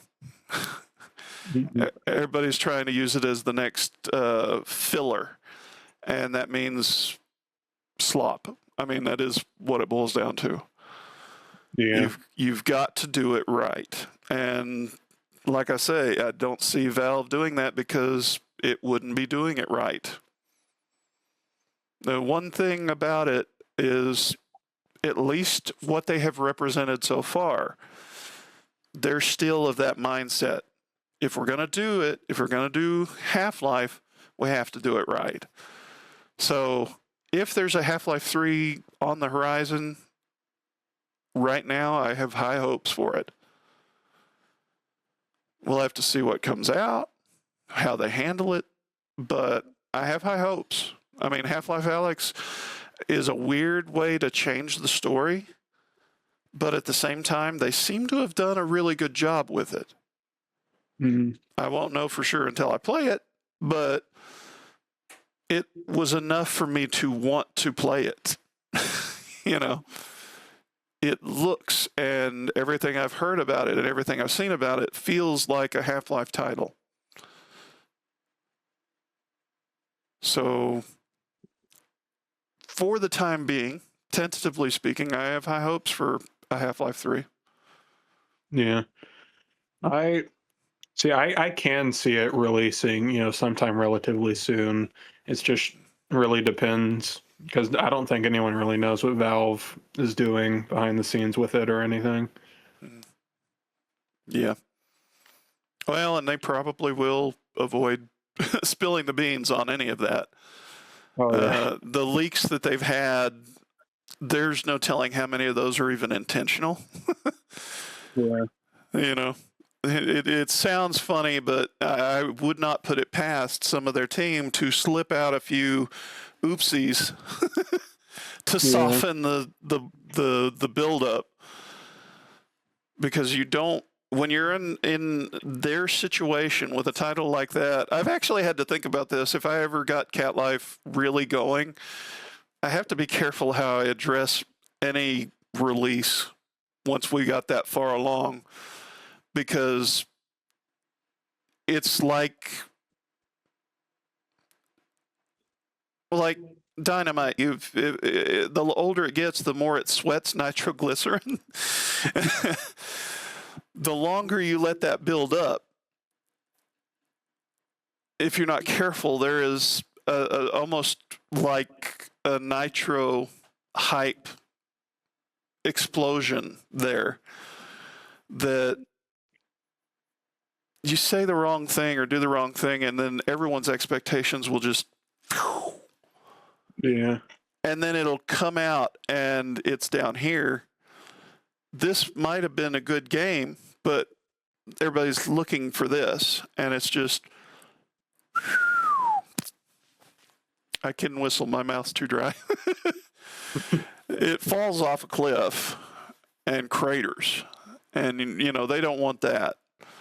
They're going to aim high, but they don't want people to be expecting higher. And it's something that, especially as long as it's in development. I mean, that's kind of what happened with Duke Nukem Forever. We knew it wouldn't be super whenever it finally came out, but there were a lot of high hopes for it, especially after Gearbox took over. We were kind of naive in our take on Randy Pitchford back then. Not now. No, I know better now. I was at the, it's actually in one of the road trip videos. I was at the launch party for that. It was during Acon. I can't remember which year it was, which number, because Acon was numbered. It wasn't the year. QuakeCon, we go to QuakeCon 2025. Acon, it's like Acon 20 something or Acon 30 something now. But I basically skipped Saturday or something like that. I don't remember which day it was, but I skipped one day of the convention basically because I was able to go from there to, it was the Palladium Ballroom in Dallas, and go in for their Gearbox Community Day. It was the first time they had done that. Saw presentations about a bunch of stuff. There wasn't a whole lot really to do, but you could go in and get some goodies, and then wait in line in the hall for the next thing to be put up on the main screen, and go in and sit down and watch a presentation about, I think, Brothers in Arms or something, which people were already kind of mad about because they were changing it quite a bit, and then it just never materialized.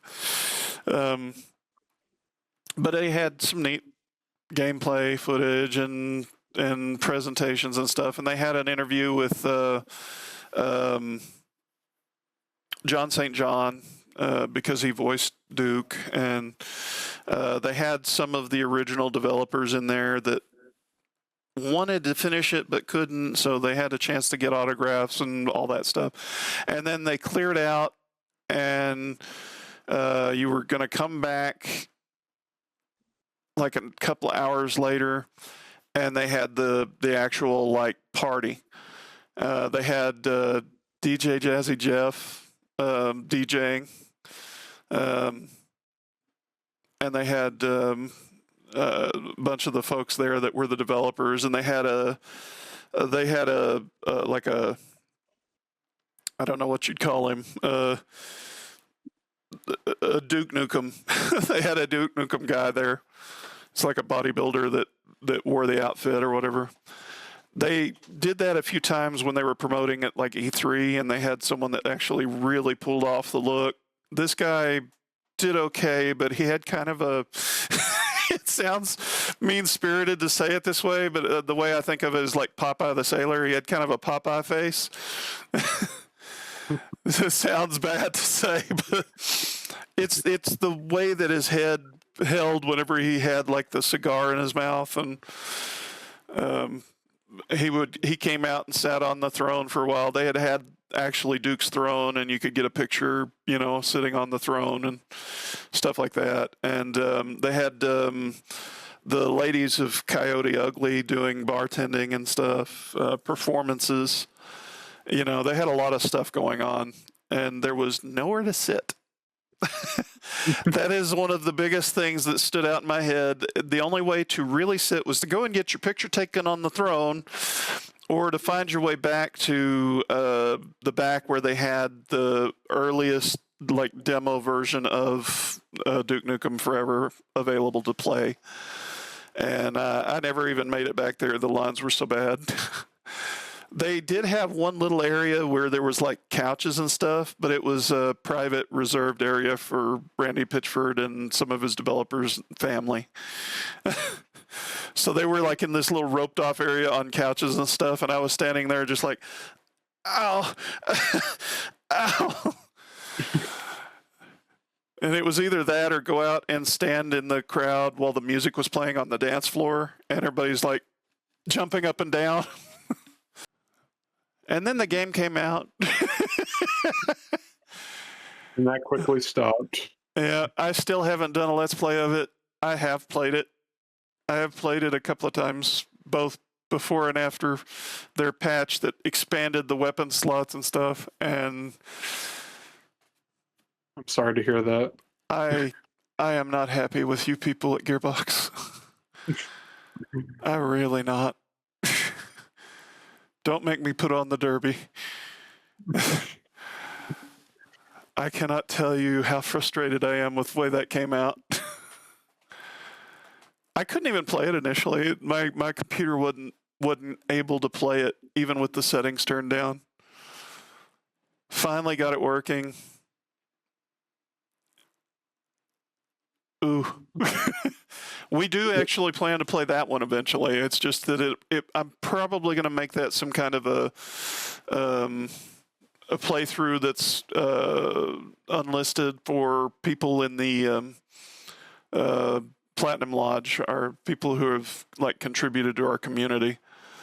Mostly because it would probably be an 18+ playthrough, thanks to the way they did some things. And the exception to that is if the guys who are actually developing mod tools for that, and there's some folks that are actually seriously converting some of that stuff into better gameplay and effectively fixing the game to be more like Duke Nukem Forever should have been. They get enough stuff put together to make it worth playing that. We might do a playthrough of that, but my word, you talk about something that's going to take them a while. I'm not worried about Half-Life 3 going that route. But I think anyone expects Half-Life 3 to be really good. It is the one advantage to the way that Valve has done things over the years. Valve is going to put the effort into it. Yeah. If something happened where Microsoft, for some reason, they decided to sell Valve to Microsoft, oh no. I don't think that's a threat either, to be perfectly honest. But certain people, hopefully nothing happens to them. Because if they weren't there, it could happen. Yeah. There are certain people in positions of authority, and there's one in particular who has a yacht that I worry about.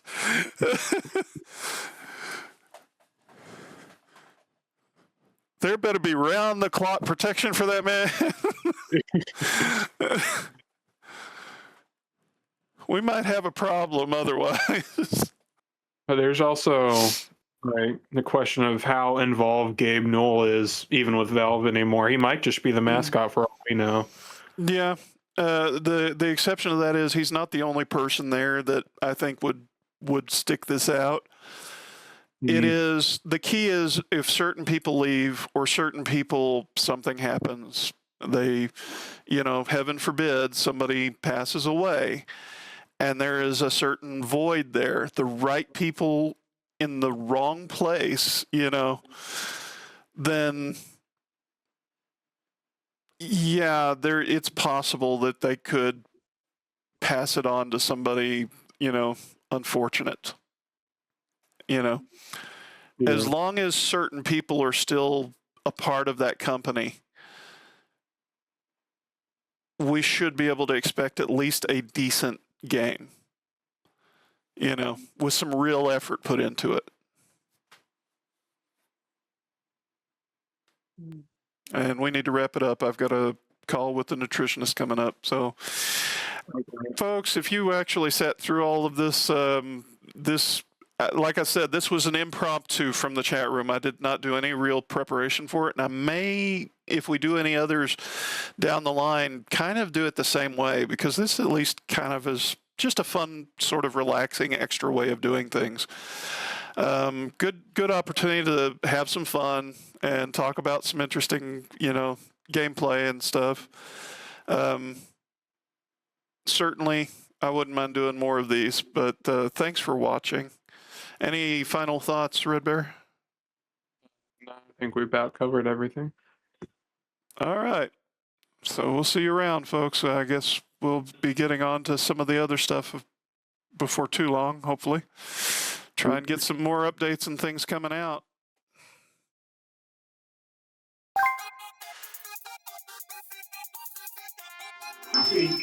Successful. Thanks for watching, folks. Make sure to like and leave a comment. While you're at it, check out our Discord. Links in the description and all over our website. Also, go ahead and subscribe and hit the bell notification if you're on YouTube. It's the only way you're really going to hear about us. We're a little too small for their algorithms.